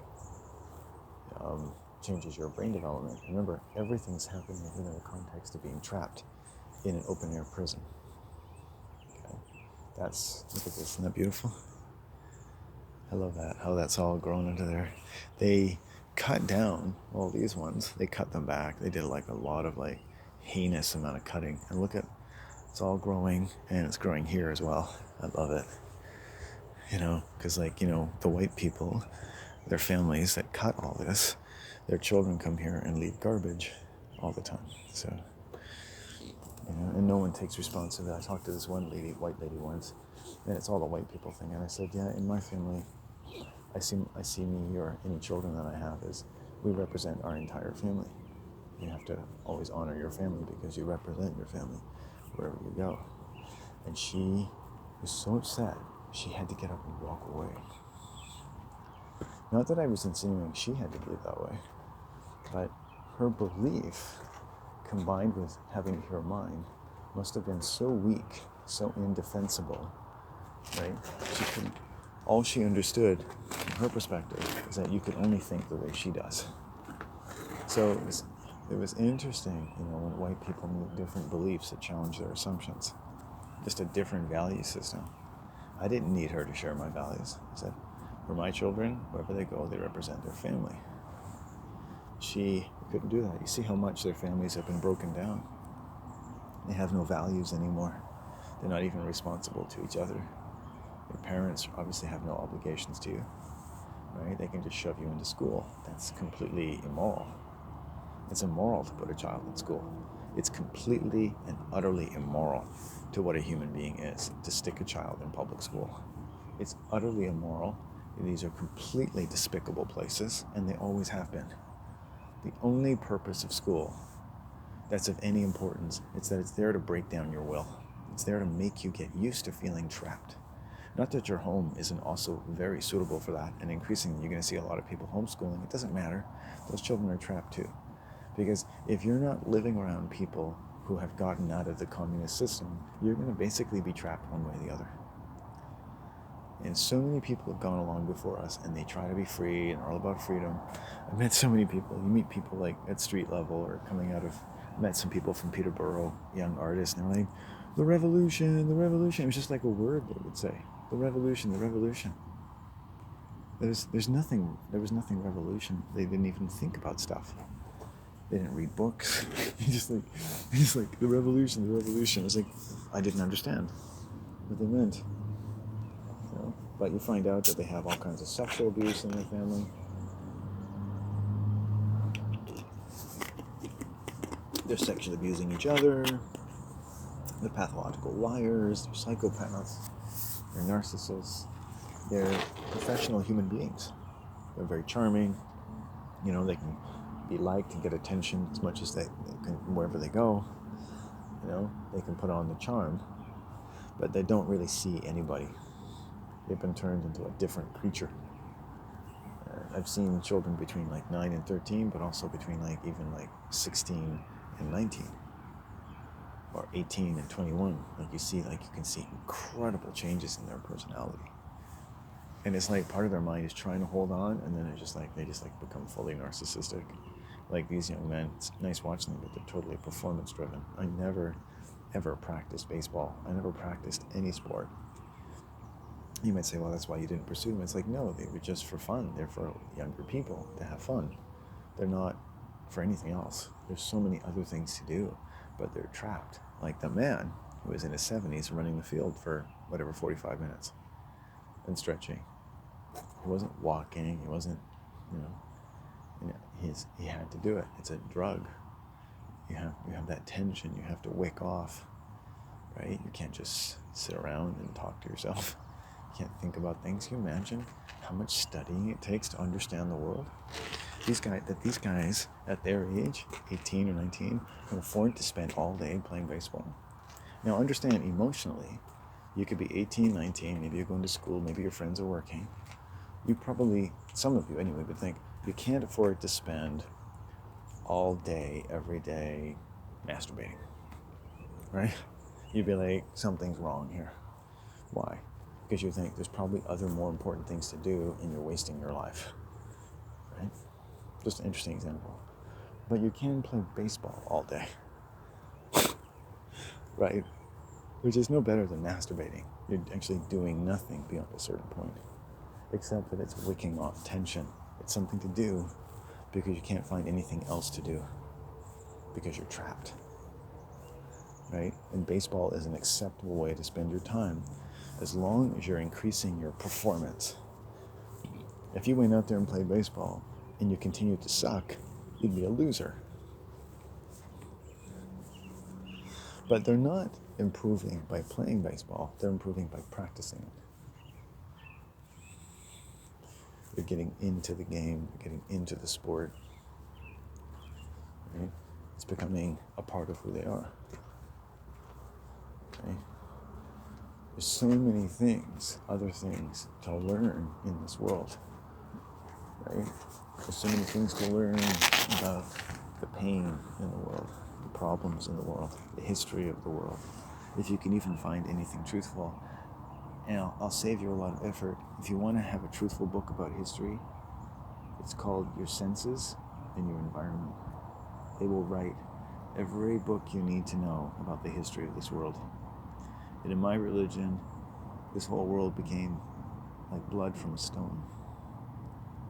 And the first sound it made, like the sounds of our words, became all these heavens and all these earths.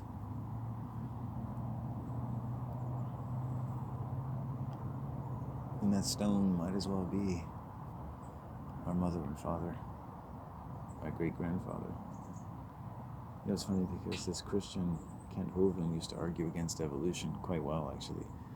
I mean, it's easy to defeat, actually, once you start putting your information together. But it doesn't matter, though, because children are indoctrinated in state schools really well. Education and indoctrination are the same thing. And he said, in one of his arguments, which was not a very good one, he said, it's not like, you'll hear this, I've heard Christians say this, it's not like my grandfather came from a stone, which evolutionists would say that's a misrepresentation of the theory, but I mean, essentially chemicals and goop, electricity, whatever the fuck, right? In any case, at some point in your origin, stones, in evolution at least, still figure quite prominently, at least as the stuff of the chemical ooze from which you walk or whatever, right?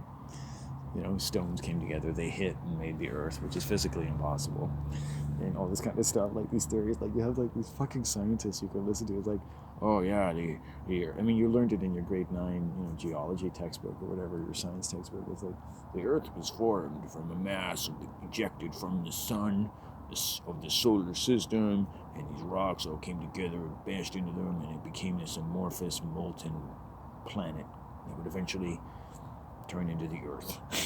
And it's like physically impossible. It's like it is a story that could only be dreamt up by a crack addict after being mowed down by an entire football team up the ass.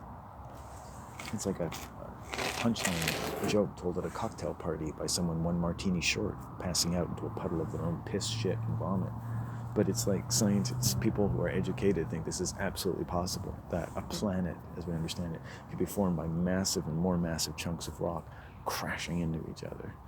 It's physically impossible, even by their own science.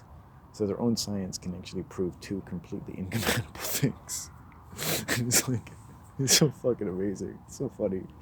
You know, you think, oh, it's nothing. It's just, it's just the beginning of the planet. The fact is, there is no decent story about the beginning of this earth and whatever you see in the sky.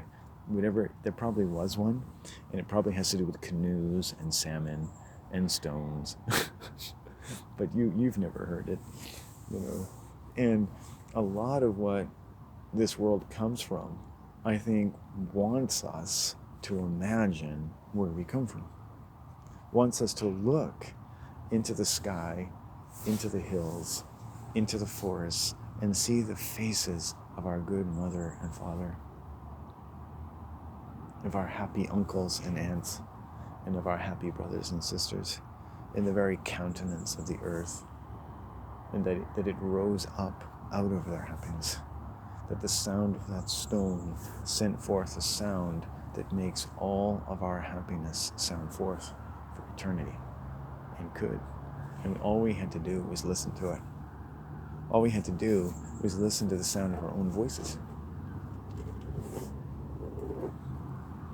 And if we had to moan and moan and moan and scream for 1,000 years, the sound would finally come forth. It would make it all worthwhile. And we've lost that. We're in the lost world. Someone who looks at the world and sees sick people or poor people, you might say, oh, they lost. Fuck, man, you lost. Damn, you're dying, you're lost. Damn, you're poor, you're lost. Damn, you're sick, you're lost. Damn, you're delusional, you're lost. The fact is, the world is full of lost people. People who've all lost their heritage, who've all lost their voice. Because their own books written by white people say that their society's greatest accomplishment was finding a way to silence your voice and to create a huge demographic of people who no longer even suffer the neurotic effects of this loss, and can take maximum advantage of it,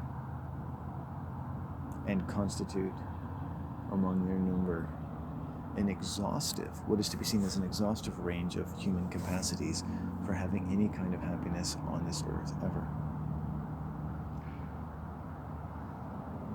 And that's what you get when people are trapped. Trapped. Completely trapped. And that's what I'm saying about how the world is run. It's a complete trap. Everything's a trap.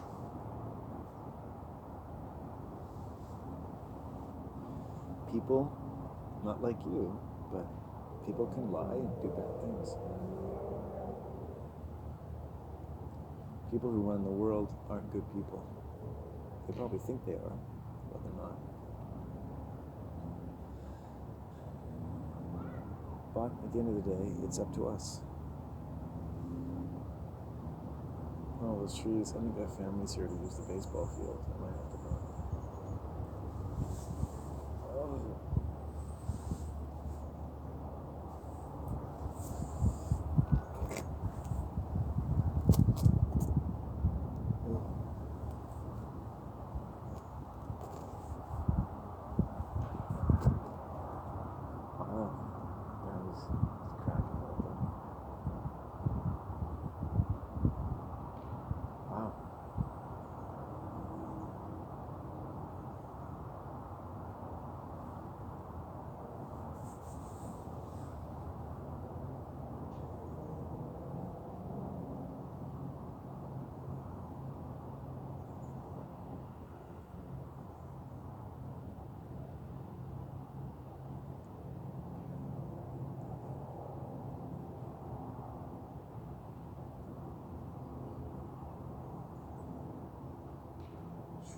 Wow, that's really cool.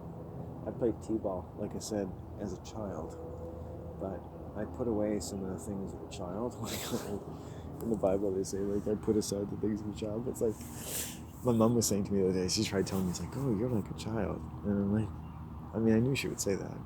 Like, I'm proud of that. I have all kinds of psychopaths who will be like, oh, you're like a child, you're like a child. And it's like, but apparently, according to your world, or the world of adults, which I'm not a part of, by the way, if you're out there and you're a young person, like, I'm not an adult, which means, like, I'm not responsible for you, I don't have to care about you, I don't have to love you, I have no so-called rights and roles and responsibilities, I'm nothing to you, I don't care if you fucking die tomorrow, right? How could I possibly fucking care about you? It's impossible. What I am is an honest human being, okay? If I happen to accidentally care about you, I don't deserve any credit for that. If I happen to actually care about you, you get the credit for that. You don't owe me anything. I'm not giving you shit. I'm making it as hard as fucking possible for your life to be improved by ever fucking listening to me, right? And if you get something, it's yours. End of story. I'm an honest fucking human being, right? I'm not a pedophile. I don't love children. I don't love you just because you're a fucking child, right? I hate you. I hate your guts. I wish everyone in the world would just fucking disappear and I could just walk around pissing on your graves. I'm an awful, awful man. Awful. I'm an awful human being.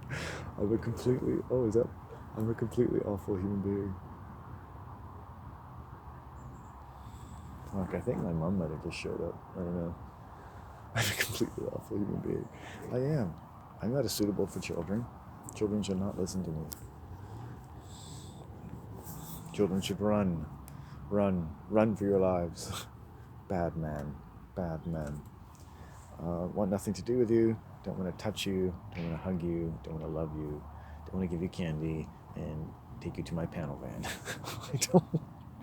Jesus Christ, you know, if only panel van pedophiles were the worst things in the world, because everyone, it just seems, anyone who's dealing with children is trafficking in children, you know? I just don't want to tell you the stories of how the world looks like to me. You're with your children, I don't want to offend you, but I'm horrified by how you treat your children. Horrified that you say you care about children and you shove them into these public communist schools every fucking generation. You never ever think of taking a fucking break from it. It never fucking occurs to you. You know, you just know so much about what children should do with the first 18 fucking years of their life. 18 fucking years. If you took 18 fucking years of my life, I would call myself a prisoner of war, you fucking pieces of shit. And you say you kill your children. You put them in a POW fucking camp for 18 years. No, I'm so proud of my home. There are POW camps from Vietnam that can't claim what I can. Government entertainment, government education, government food, government religions, government medicine, government space and technology, government mythology, religions, government prisons, government psychologists, government teachers. Oh, it makes me want to barf. The fuck I have to like this world. You don't have to like a communist world. Whoever said you had to like the world or any part of it? What have we fucking created? And these gates are actually quite appropriate because human beings live gated in. I love how a sport like baseball that they spend thousands and millions of dollars playing and fucking worshiping and movies and shit, right? And it all takes place in a gated area. Right? They never play on an open field in Arkansas, you know, with thousands of miles around them, you know. Like, let's go play on our own fucking land. Hey, why don't you take your fucking baseball teams that you like to name after native tribes, and why don't you move it to like the same place they have fucking Burning Man, right? Light up some fucking fireworks, right?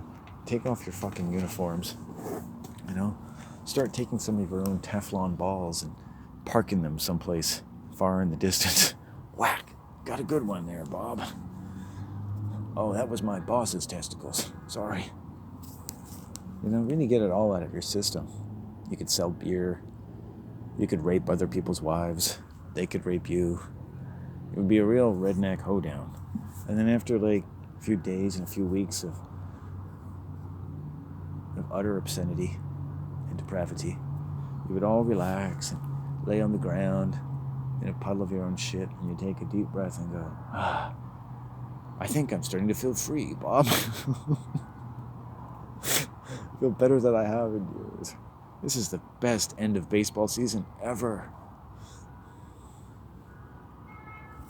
Because the fact is, for Americans, their religions,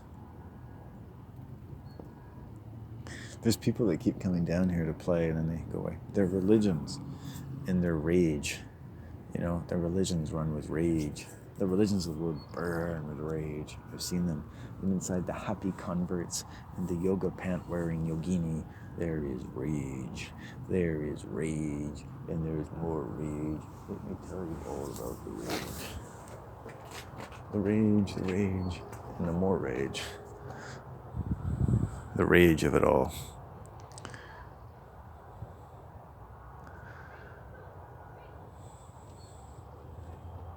The rage, and more rage. Right? America should be called Rageathonia.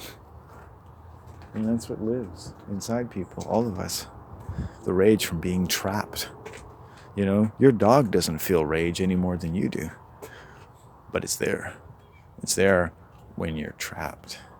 You're trapped, and guess what? When you go to school, you're trapped away from your family. I remember the first time my mother took me for a bike ride. They got me a bike at a flea market. And boy, did I love my bike. Boy, that was like the biggest, newest thing I ever had. As far as things go, that bike was like moving from marijuana to heroin. It was like, holy shit, my bike. I love that bike. And my mom took me on a bike ride one day, and we went to a school. I didn't know what was happening to me. She's like, oh, we're going. I don't know if she explained to me where we were going. And we stopped, and she took me to the school, and she left me there in the school. No one ever explained to me what was happening. I so trusted my mother. I was taken to a school, and she left me there with these people for half a day. And then this process, this institution that she introduced me with, the one and only bike ride I ever went on, was to continue for the next 20 years of my life. And I would actually, because I exhibit an ability to read at a certain level or whatever it was, I get the impression from the teachers that I'm smart. And so I apply myself more. Other students, they get the impression from the teacher that they're stupid, so they don't apply themselves at all. Right? And the teacher really is the one controlling this. It's the teacher's biases, right, that are controlling us. You ever had teachers that liked you, and then one day you have a teacher that doesn't like you, and you don't do as well in your class, and they always think you're stupid? Right? That's what teachers in the communist system are doing all the time. Right? Some of the kids are smart, they think, right? Because they're all amateur child psychologists. Teachers, they think they know about children because they're pedophiles. They love children, right? So anything you think about them is true, right? You can talk to any teacher in the Canadian school system and ask them about children. I talked to one a few weeks ago. He admitted to me that he was a pedophile. He admitted to me that he was a pedophile. He admitted to me that he loved children. And he knew all about them. He knew so much about them that research about children that was complete bullshit when it came out in the 70s was something that he still thought was true. And he did his master's degree on it. That's how much he loves children. Because if you love children, your ideas about children should never change. And you know what his idea about children, helped by researchers who also love children, other pedophiles that work for the communist country of Canada and the global communist system, is that children are in a magical state of development that human beings moved out of a long time ago. And they go on to having roles and responsibilities in the world. And then you get a guy like Arthur Janoff, who writes The Feeling Child, and he talks about the magical nature of children. And he talks about not as something that they have to give up, but something that has to be respected. Because when you don't respect it, you give them all kinds of traumas. People that actually end up spending days in padded rooms screaming at their mother and father and screaming with agony from the pain of not being treated the way they were supposed to, even in their own mother's womb. And the entire psychology establishment, and he calls child psychologists out and says, the established child psychology of this world is actually blaming children for not being able to adapt to something that is fundamentally inhuman, right? Whose major ideas this teacher I talked to continues to believe with the love of a devoted religious zealot 30, 40, 50 years, and who's been around children, right, who to his mind exhibited every confirmation of what he believed, when in fact it's not clinically possible that they could have. He's a pedophile. He's a communist pedophile, right? I love hearing from teachers how much they love children. I love hearing about all their love and how much they're all child psychologists and they're all experts on children. My sister's a pedophile, and she considers herself an expert on children. And she even has a lot of children who believe she's an expert on children. She's a psychopath.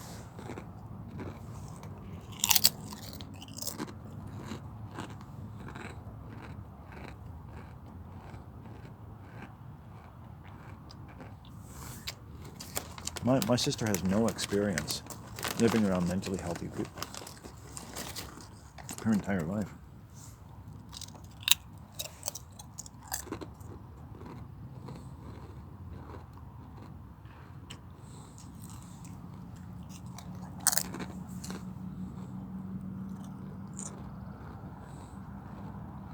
So this practice, right?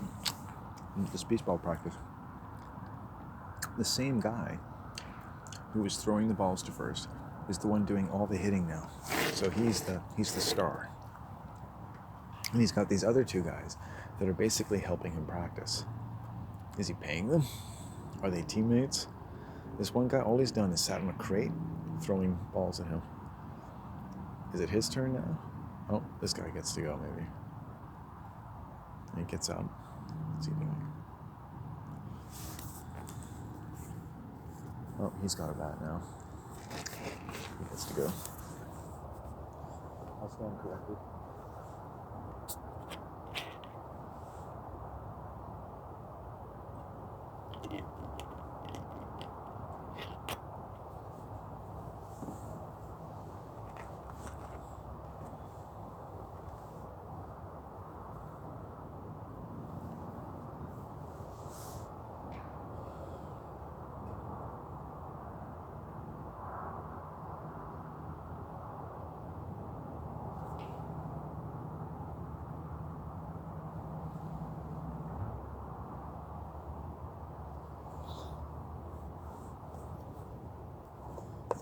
As you can't tell, this is all I'm doing today. This is all I'm doing today. I've had such a stressful couple days. Like, holy fuck. I'm just like, leave me alone. Leave me alone. It's too weird. Developing my completely hateful theories.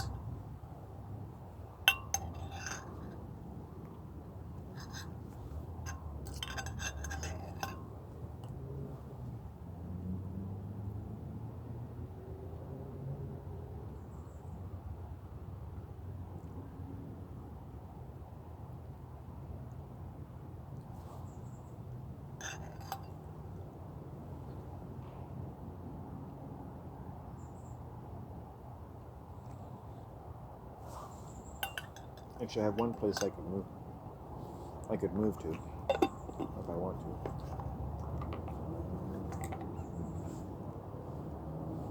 But this is nice. I think I'll go hang out with the rabbits. So I'm gonna pack up. Pack it up. Pack it up, Tex. We're moving out. This dog and pony show is advancing its agenda. Now, why do you gotta always bring out that college talk? Prove to us working men that you're smarter than we are. Now, Jab, I told you, I'm not smarter than you are. I just have a normal pair of human testicles. Now, pack up those beans.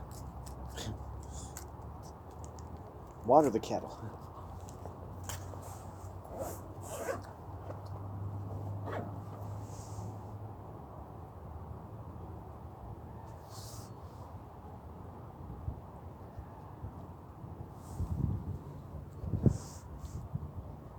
your daddy and your daddy's daddy on my property.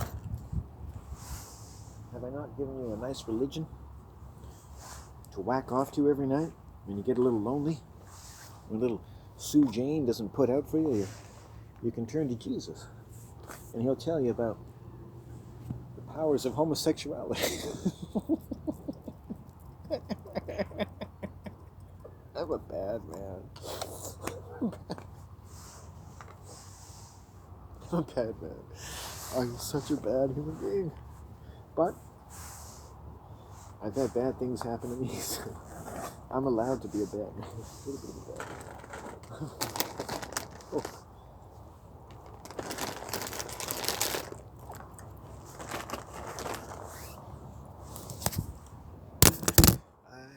I am a bad man. That is what I am. I'm a bad man. That's what I am. Don't you know that I'm a bad man? I'm a bad man, and I need to get a tan.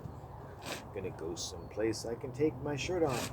And if I had breasts, I'd play with them. So if you have breasts, please play with them. Because there's poor virgins like me. Oh, if we're never gonna get close to breasts unless we had our own titties. I am a bad man. Don't listen to what I say. If you just turn off this video, I'll seem to go away. I'll go into the ethers. It'll be like you never heard a single word. But sometime you'll be alone in nature, and you'll think back to that man and all his hurt, and all of his hurting, and you'll say, damn, what was wrong with that guy? I mean, why didn't he just go along with it all? Makes it so much easier if you just go along. It's like being raped. You know, society's like being raped. You'll say to me, you'll be like, if you just relax and you let the prick enter your anus, you'll start to enjoy it. And this is the way one psychopathic from one of these rich families described being initiated into being a homosexual. Right? In their family, you had to be a homosexual. So a cousin came and raped him, and he was about a 12-year-old boy. Right? And this was like normal in his family. Right? And then he started hanging out with other rich homosexuals who had been raped in their family doing meth. Some of the richest families in BC. Their families do witchcraft, Luciferian witchcraft, stuff like that. I mean, they've got more money than God, so it's all about dabbling with the powers that be. Right. They do have a God, in a sense, and it's the God of all the Christians, and it's the God of pain and ruling the world. And you see these Christians, they'll just, you pray to that God in your hour of need for help, and it never comes. And if you even read your own so-called fucking textbook, you'll see how God responds when people beg for mercy. And he says, crank her up, Johnny. If they still have energy to complain, they can take more pain. And that's what your God does in the Bible. And you say to your children, and you've done taking them to the state school on Sunday, you take them to the church owned by an aristocratic warlock who practices rituals to make your life so painful that you stop complaining about it. And you don't hear the complaints of other people, and you don't hear me talking. Nobody's complaining. No one has anything to complain about. Everything's the way it should be. No one has too much pain. Everyone should just work hard and be a good person. And that's your fucking religion. Right? What fucking world do you live in? What fucking world does that person live in? Right? It's like, how do you take a human being and turn them into that? Well, you trap them. You have to trap them early and make them feel trapped. Right? So if you want to make peace in the world, you get a device, strap it to people's brains when they're born. And as soon as their physiology and their nervous system exhibit any signs of feeling trapped, it goes off, right? And it electrocutes the balls of the father and all the doctors and all the attendant adults, male and female, all of their genitals get pumped with 2,000 volts of electricity, right? And then you'll learn really fucking quick how to treat them.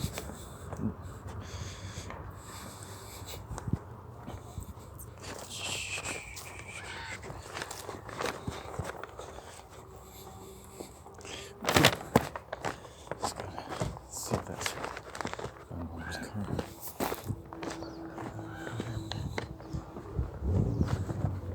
Yes, it is her car. Hey. It is my mom's car. So she's walking or somewhere. See what she's up to. Oh. So, and then you'll have peace in the world. And all these hardworking people who talk about the sacrifices you make, they'll make the ultimate sacrifice. Jesus will be your testicles and your ovaries and your labial lips, and you'll get 10,000 volts as soon as you make your child feel trapped.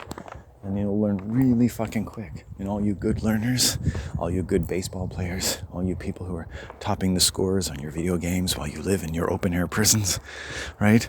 All of a sudden, the world will start to be a better place. Very quick. Because people tend to learn really quick when you put 10,000 volts into their genitals, right? Pretty soon, it'll be like an epidemic. The schools will get really empty because they realize that their lives are a lot less painful when they don't drop their children off at daycare and at public school. You'll turn the TVs off in your house. You'll lay out some reasonably decent age-appropriate literature. You'll remove the violence. You give them time to play outside. You let them shit when they want to. You let them decide as people who are born with voices and minds of their own. Next thing you know, you're starting to celebrate a year of completely free of any genital torture. And we'll have Freedom Day. It'll be like August 1st, 2030. And everyone around the world will start celebrating when their genitals start healing from all of the scorch marks from all the electricity thrown through them. I don't see where my mom is. Maybe she went the other way. So I think that's interesting. Hey. Morning. Yeah. Hi. How are you doing? Hey, good, thanks.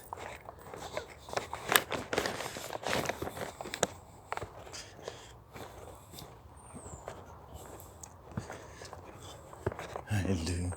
I'm gonna walk around the park and see if I can find her. She's pretty slow. Hey. Hello. Hello. Hello. And hello to you too. All right. Hi. Hey. I like how the black one wags her whole body there. Yeah. Hey. Oh, see ya. Right on. Arnold, come. You haven't seen a lady with a small white poodly looking dog, have you? Anyway, that's my mom. I'm just looking for her. Yeah. No, I saw her with two little white dogs, Oh. but not a poodle. That's okay. It's not urgent. I'll catch up. I haven't passed by her. Thank you. Okay.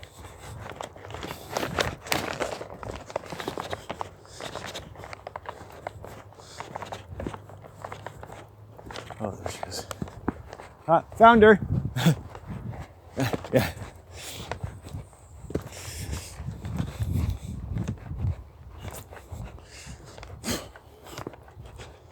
Hello.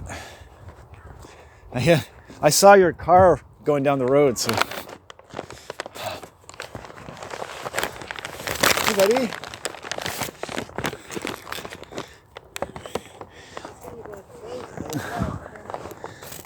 Hi. Hey, it's Landon. Hi.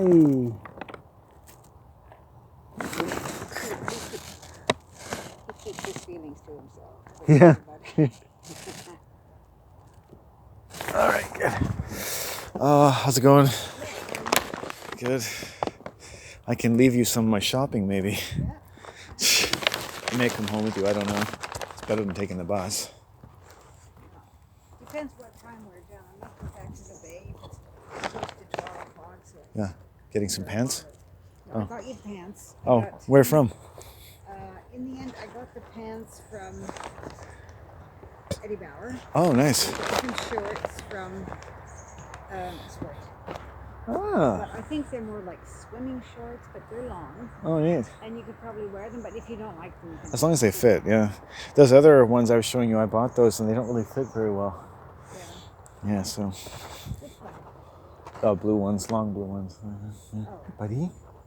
I bet you bought the same ones. That'd be fun. Well, maybe you could make one of them.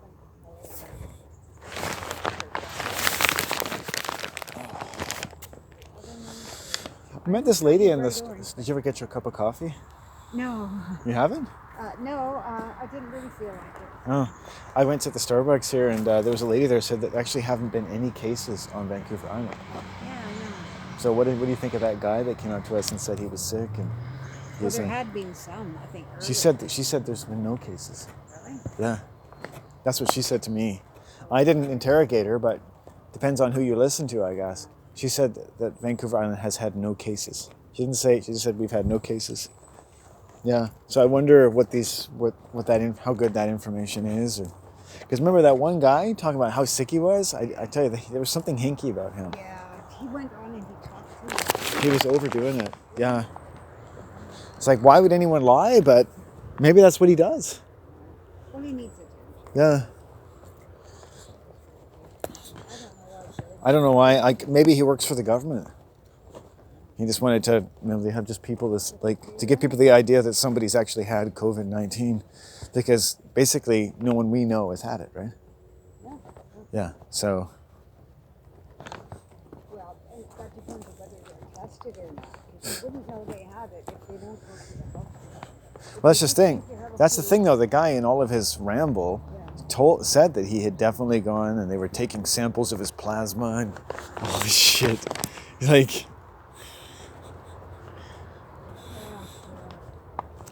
I was just like, wow, man. I hate being around people like that lie so openly like that. I can't stand it. He seemed to want it. Yeah.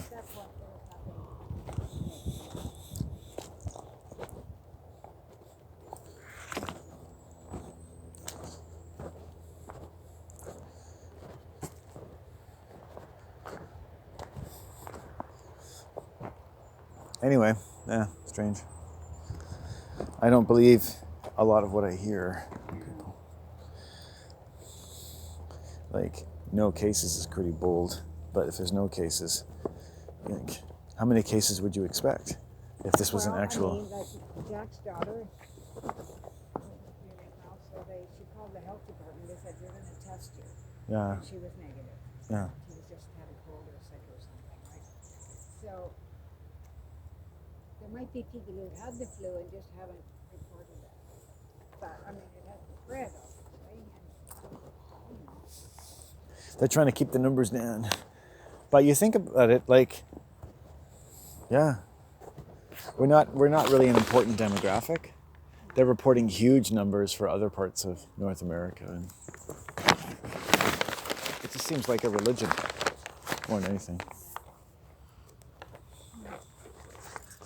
So did you buy anything for yourself? Did you get those sandals? Is there? No, these are all. I got some socks. I was needing socks to wear with my running shoes. I got those.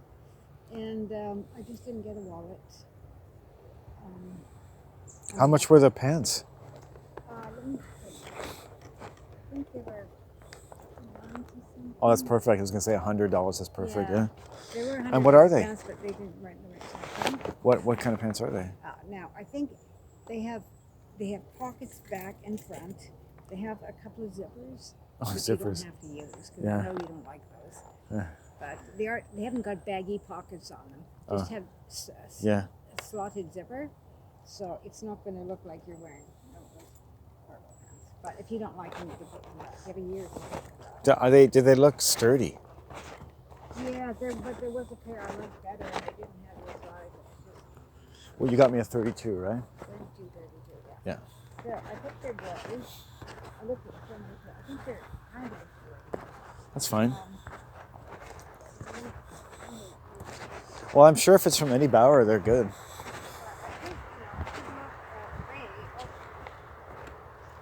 No, that's fine.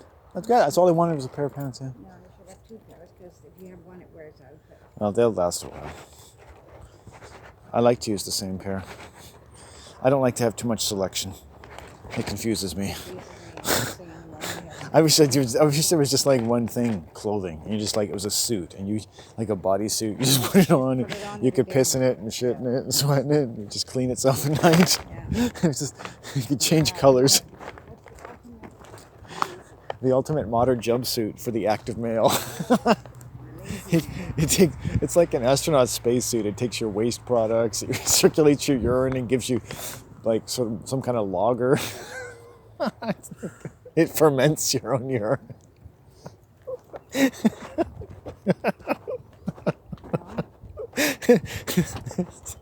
I don't see why they don't have it. I mean, certain cultures, like certain black cultures, I think you wear jumpsuits. They wear jumpsuits. Jumpsuits are Like rappers and stuff, like crack dealers, pimps and stuff wear jumpsuits. Well, yeah, they do, right? It's, because they got to simplify things. It really comes down to basics. The bottom line. The thing with those jumpsuits, you got to watch the zippers. You want to put them on the side or something.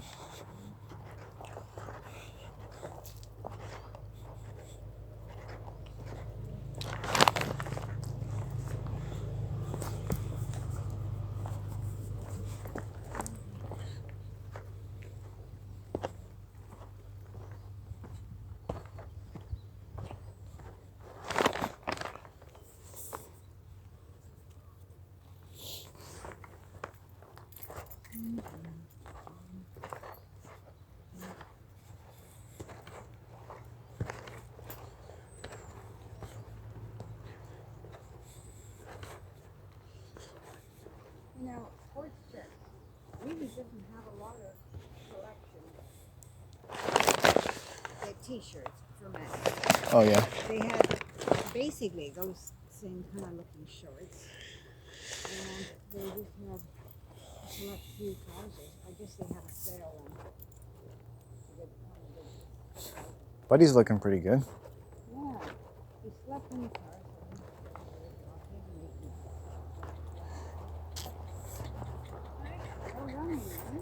Oh, yeah. Hey. Hello. Yeah, actually. Usually we make one loop and Yeah. he starts laying down. He gets hot pretty quick, right? Those little bodies heat up. Yeah. Oh yeah, especially in this weather. Yeah. And by the time you're once around, he's done.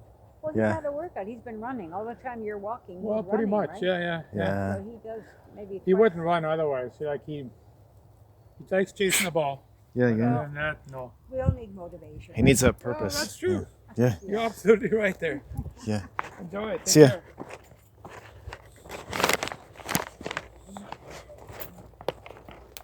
And I came to the opening there where you can see the ocean, and I'm thinking, that's where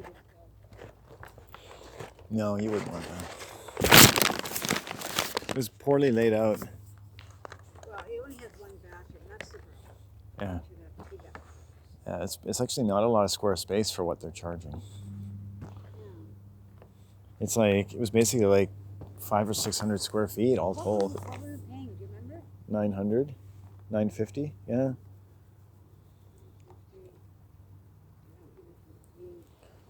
These guys are making their money so many times over. Like they're getting what, 1,500, 2,500 from the people upstairs, and they're getting 900 from us. They're bringing in $3,000-4,000 a month, and then what is the mortgage on that house? You know? Well, at this point, it's probably paid off, right? Yeah. She's still renting out, and it's been a few years since they've been there, so. But it's getting hard. You are taking your time, aren't you, buddy? Wow. So what did you get done today? I actually just sat around all day. Oh, you got your mushrooms, right? Oh yeah, I got my mushrooms. Yeah, I've just been sitting in the ballpark for like 3 hours. Oh, have you? Just enjoying myself. I actually got a good sleep last night. I didn't the night before, and it's like, oh, I feel so much better today. I just wanted to relax. I was just gonna get up and go across the road to that park over there when I saw your car, and then I came and I thought, well, I'll give you my shopping for sure. I may go home with you. I don't know. You said you want to do some more shopping? Well, no, it's not open till 12, and I just don't really feel like getting. I might ask you to take my mushrooms home. I'll take your shopping home. I just don't know how I'm gonna. I'll have to come back another time. Buddy. I could have went to Winners, but they don't always get the best quality there. I'll take a look at these pants. They sound pretty good. I haven't worn anything with zippers since the 1980s, so it was cool. I feel like Michael Jackson. They're discreet. They're not obvious. Baggy. I could put maybe condoms in there and things. Yeah. In case I run into a crack hoe in Vancouver. If you don't like them, say you don't like them. Yeah. Take them back. Yeah. I need to make another trip out here anyway, so I'll just keep looking. And I think the Bay might have. I've gone to the Bay. They usually have a few interesting, but a lot of these stores like Eddie Bauer, I think the pants are a little higher quality. And you get what you pay for, so you pay $100. It basically, with clothing, I would say, like for me, like the price really tells you everything for what I buy. Like a pair of pants for $100 is a good pair of pants, usually. Yeah. And like that'll last a while. That'll last me like a year or two. Yeah. Well, $100 for pants every 2 years is not bad for fashion, you know. I just think of it like that, $100 every 2 years. Like. Plus, you've gotten me a lot of birthday and Christmas clothing, so I haven't really spent money on clothing for a while. The shorts are good quality. I'll pay for the shorts. How much were the shorts? 50? I might pay for them if they're. I need some shorts, so. They're nice, but they're not regular shorts. They could be swimming shorts, but they're long, so you'd be comfortable. Yeah, I need them to be long because I have a large appendages. Well, they're a little bit baggy, so you'd be covered there. Yeah.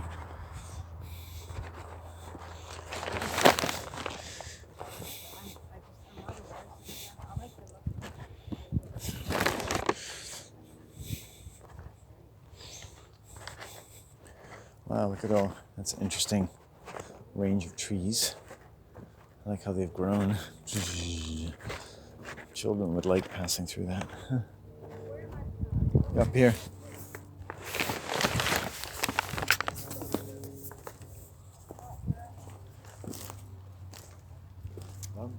Dollar bills. Oh, that's a dangerous little thing to. Dollar bills.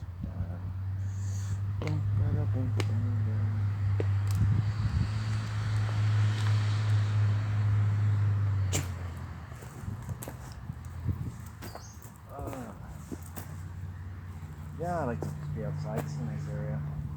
It's nice. I've really gotten a habit. Like I don't always feel like I really want to walk that much. I guess I'm in that kind of state of mind. It's a nice area. I can just walk to the bus terminal. And like I said, I'm tempted to come home now. But I guess I could just go to the estuary. Nice place to go. And then I can just walk home from there. It makes my day easier.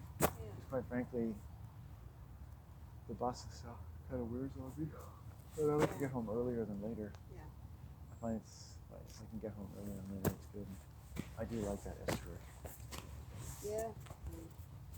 River, because I have, well, mainly because I have a place to go where nobody really knows where I am. Hey, when I'm walking on, the regular way through the gate, when I go up on the trail by closest to the water, I look over there and I can see kind of like a beach area. Is that where you go?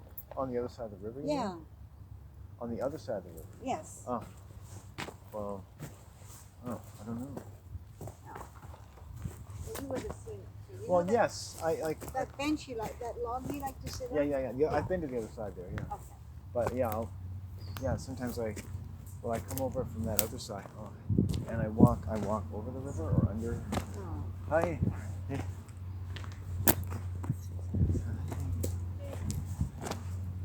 I'll just walk through the river, I guess. Yeah. Walk back, and it saves me like a half hour walking around.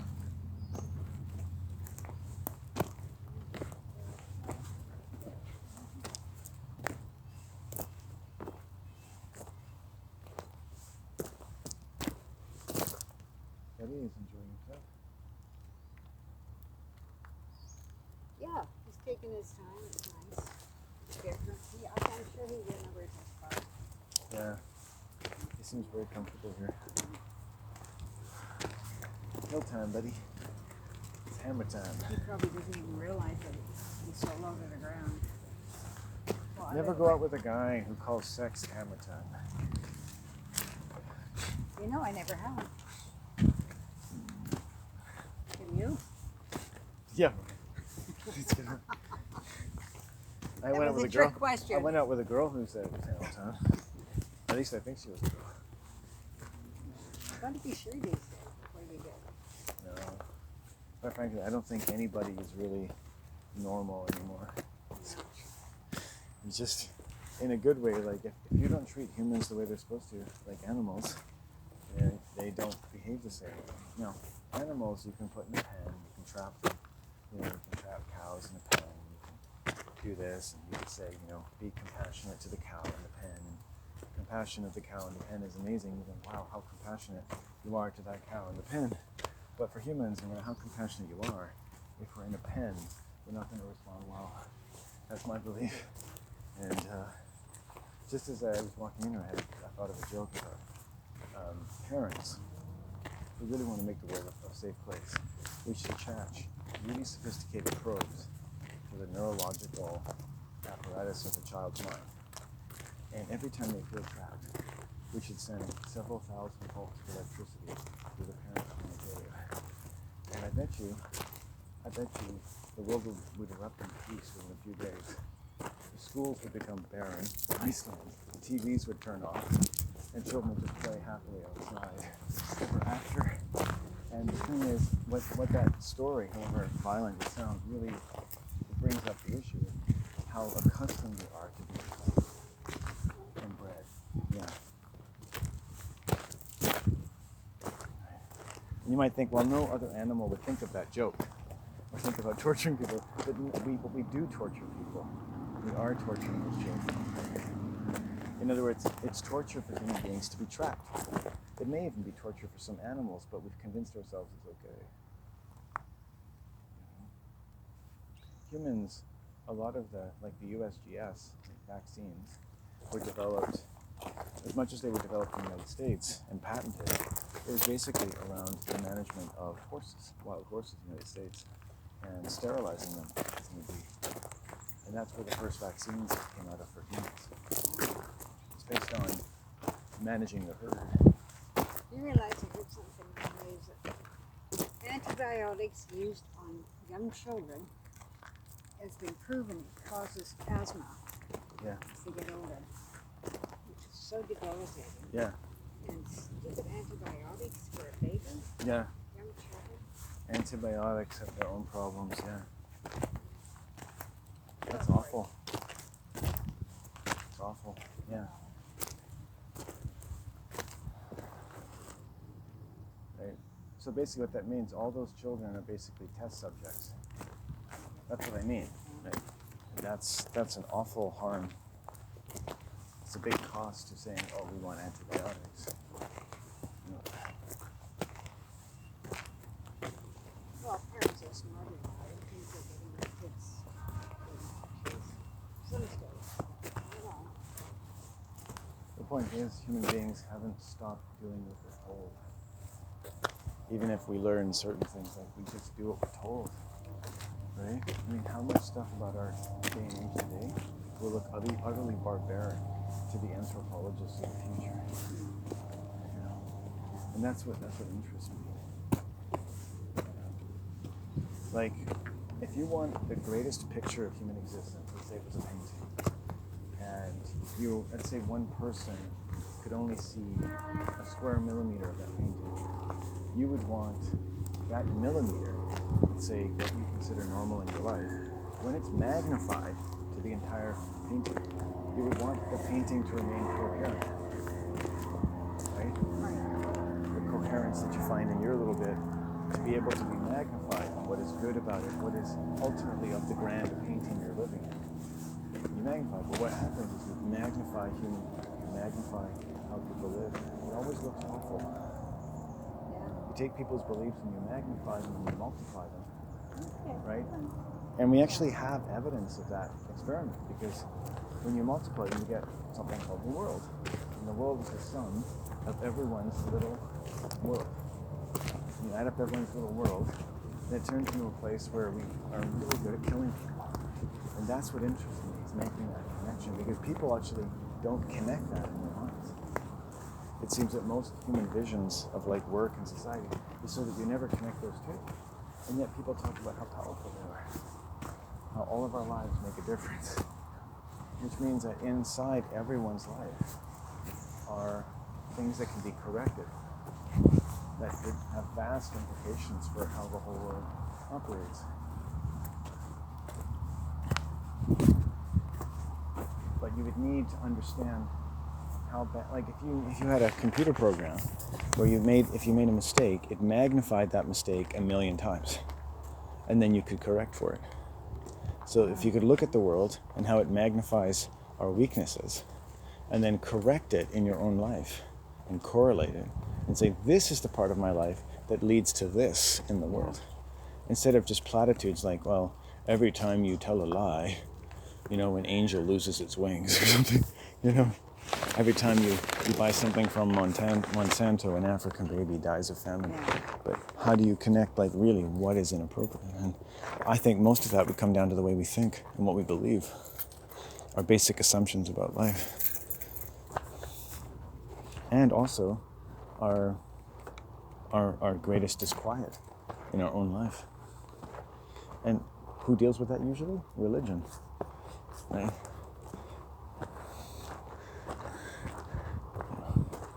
Anyway, so let's go.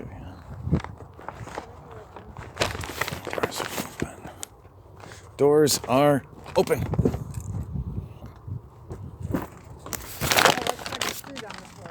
Okay. That's okay.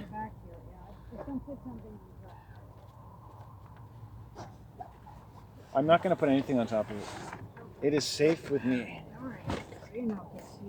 Everybody's food is safe with me. I shall not trespass upon his sacred nutritional supply.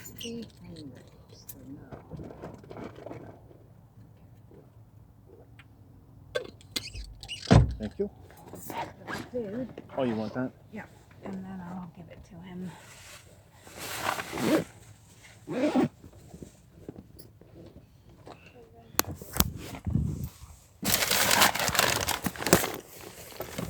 Knowing me. Well, it's nice you. Come on. It's nice you came along. Saves me a.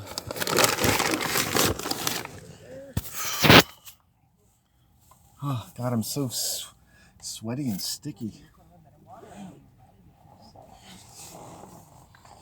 Said the whore to her customer, I'm so sweaty and sticky.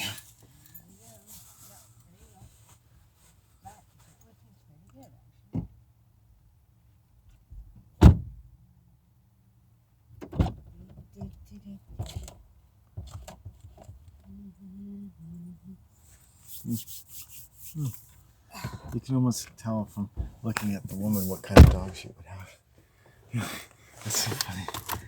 It always makes sense somehow. I don't know, maybe that's just me. It even matches her bag. Got a nice car, probably a Jeep, right? Or a Rover, Range Rover. She'd have a designer dog. Yeah, that's a given. I hope he does a really steaming poop. I like the idea of that beautiful woman having to pick up a dog's crap. Why does that give me pleasure? Okay. Yeah. Bring it on, bring it on.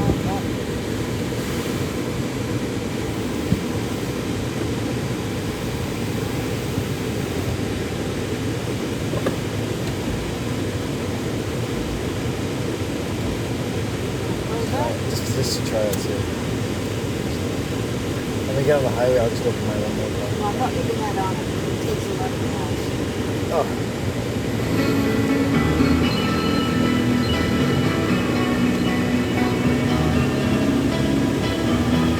You could take the old road. Yeah, I'm not doing that. Go for a nice country drive.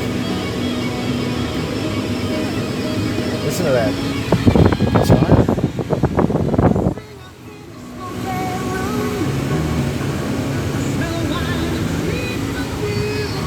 Smell of wine and cheap perfume.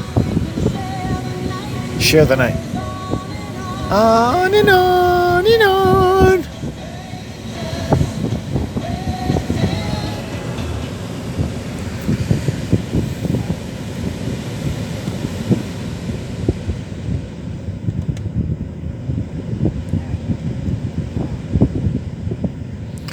Yeah, you really got on top of that, eh?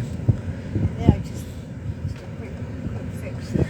That's an accident waiting to happen. There's somebody coming, I think. No. Good. Yeah.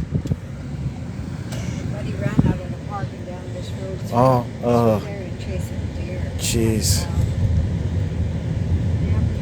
Oh, they're probably Oh. somewhere. They've been logging out here. Their property. Custom home, so they're building a home. Wow. They've brought in a bunch of... Built there over the water. They took down all the trees. Huh. Probably sold them. I think that was that big property with a gate, right? She had the dogs and she had a sign there.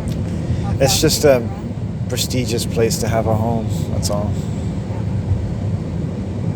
They buy a concept. They cut down those trees, they'll build that home, and they'll never live there. You know what I mean? Yeah. No one will ever live there. Yeah. They just have an investment worth such and such amount of money. Yeah, that big house on Kincaid. This is you go towards the water. That huge house. I think it's yellow. Big building, another building, a dog house, all yellow. Yeah. It's beautiful. And they came out maybe for a couple of weekends Yeah. there. It's hardly worth cutting down trees. All those beautiful trees. But nobody thought about that. Well, if you've got lots of money and you want to build a house, I guess that's what you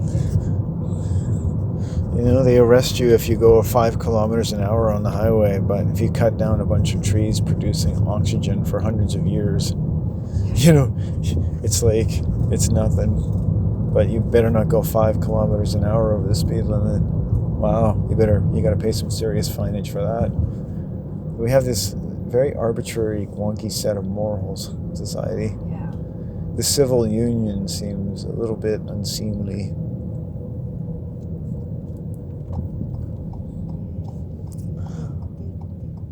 I think it's, in evolution they have a picture of a person ape turning into a person. They should have a picture of like a civilized person, being born and then slowly growing and bending over and getting a cock stuck up their ass permanently. Well, It'd be like an animation, so everyone gets like the visual idea of what's happening. It's like, we want to explain to you just for legal purposes what's actually happening here. I'm paying attention. Oh, change Katarina's. Yeah, change that. That store, that grocery corner store is gone. Oh. And in the mall, the Gap is gone. The Gap is gone. Yeah, Oh. can't believe it. That's why the shopping malls were. Couldn't believe it. And it's probably was closed a long time ago, so there's no sign saying we moved here. Do you want to go that each way down there? We do sometimes and walk on the shale and stuff. I don't think he needs Is that too another far? walk, but I don't Okay. mind stopping. He seems really into something. Which one is it? You keep going down, Yeah. like to that place. Remember that you said that guy built this wall? Oh yeah, there's a big sign.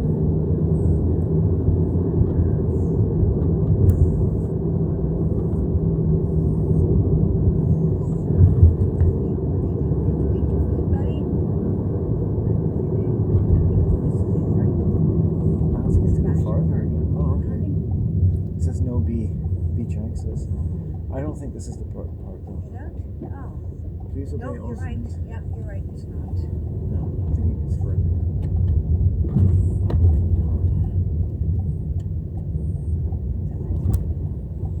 God, these people are probably seeing all the cars driving in.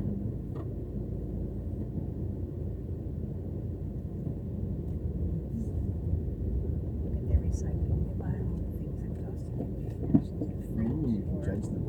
I'm just, It looks like salad. I could tell it's that organic.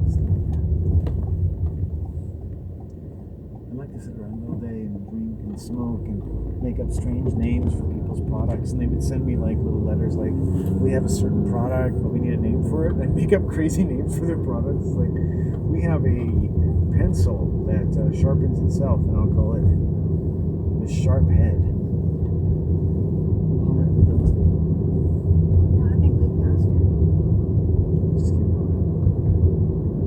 I've walked down there before. You have to go this way to get the highway anyways. Yeah, I know that. I know.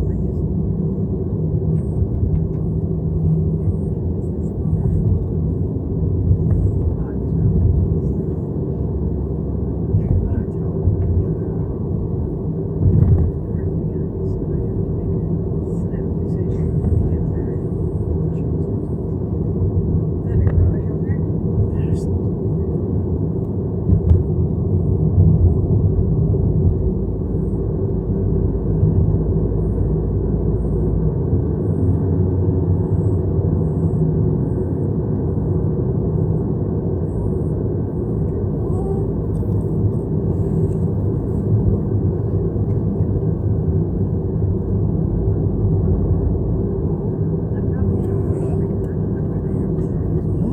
There's that you can always hit the highway up there. I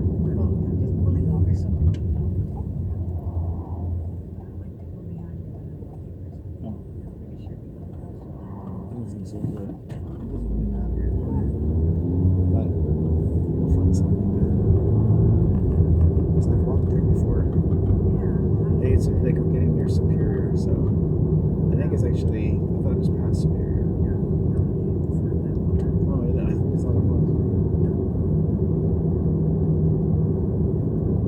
We could ask these people.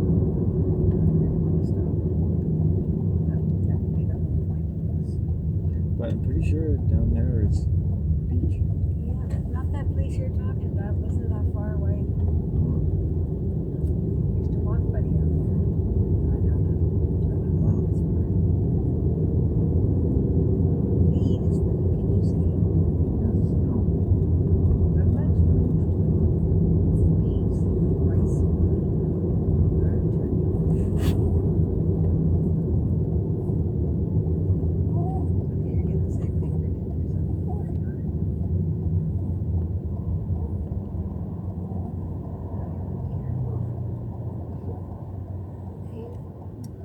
You're tired now, aren't you? Okay. We can go.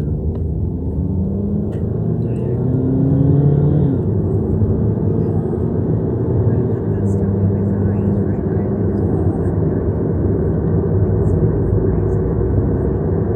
these scissors with little rounded tips.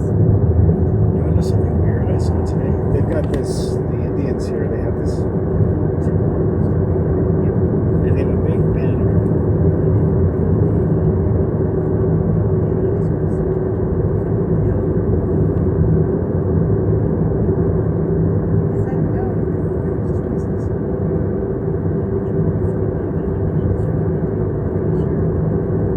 Anyway, he will eventually say something.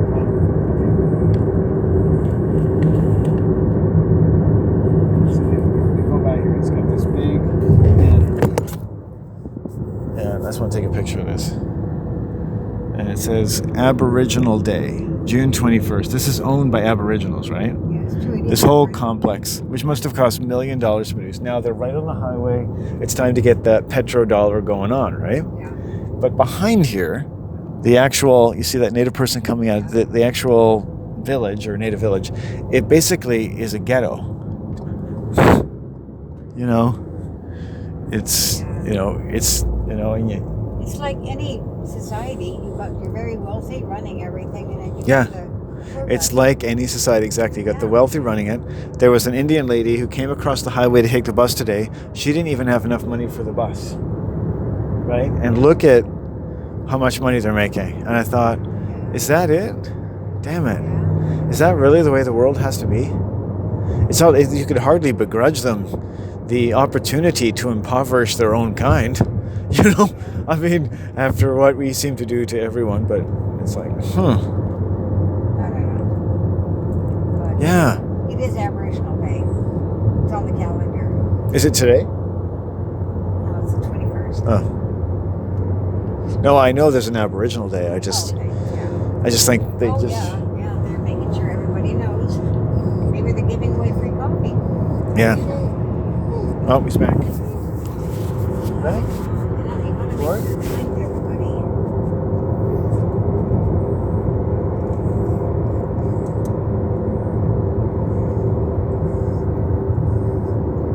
Does he just do this? He just crawls? Yes, he does. He actually annoys the hell out of me. He goes back and forth. And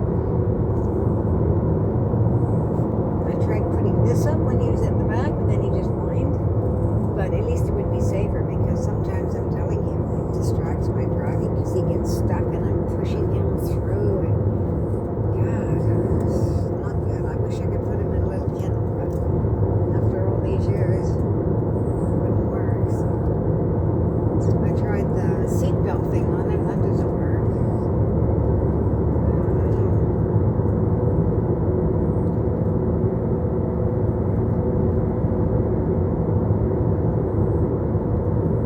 I know what one lady did. She made the whole back all level. She put cushions, pillows, whatever it took. She made it all level so it was like a big bed. Oh, yeah. And the whole back belonged to her dog. Nice. And then that's where he could stay, right? So I should try to do something like that. It's just too dangerous. I don't like that. I'm gonna pull over here, I think. These guys Do you want to just go into the rest area? Is there a rest area we can stop at? You can't take it from here. You can't. Not on this side either. Oh, I There never must be noticed. someplace. I never noticed. People stop and they go oyster hunting along here. Ah. I've always wanted to go down and see the train tracks. What if we try stopping along This here? isn't really a scenic drive home. I want to get home. Okay. I've been shopping. It's very exhausting when you're Yeah. shopping. Oh yeah, I want to take a look at my pants.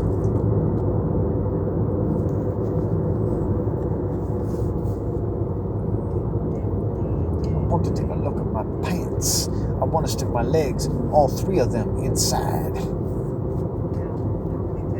I'm going to do a trip back anyway, so maybe next week. Does it have room for a third leg? You know? You can just cut a sleeve off one of my sweaters. Stop. Just stop, okay?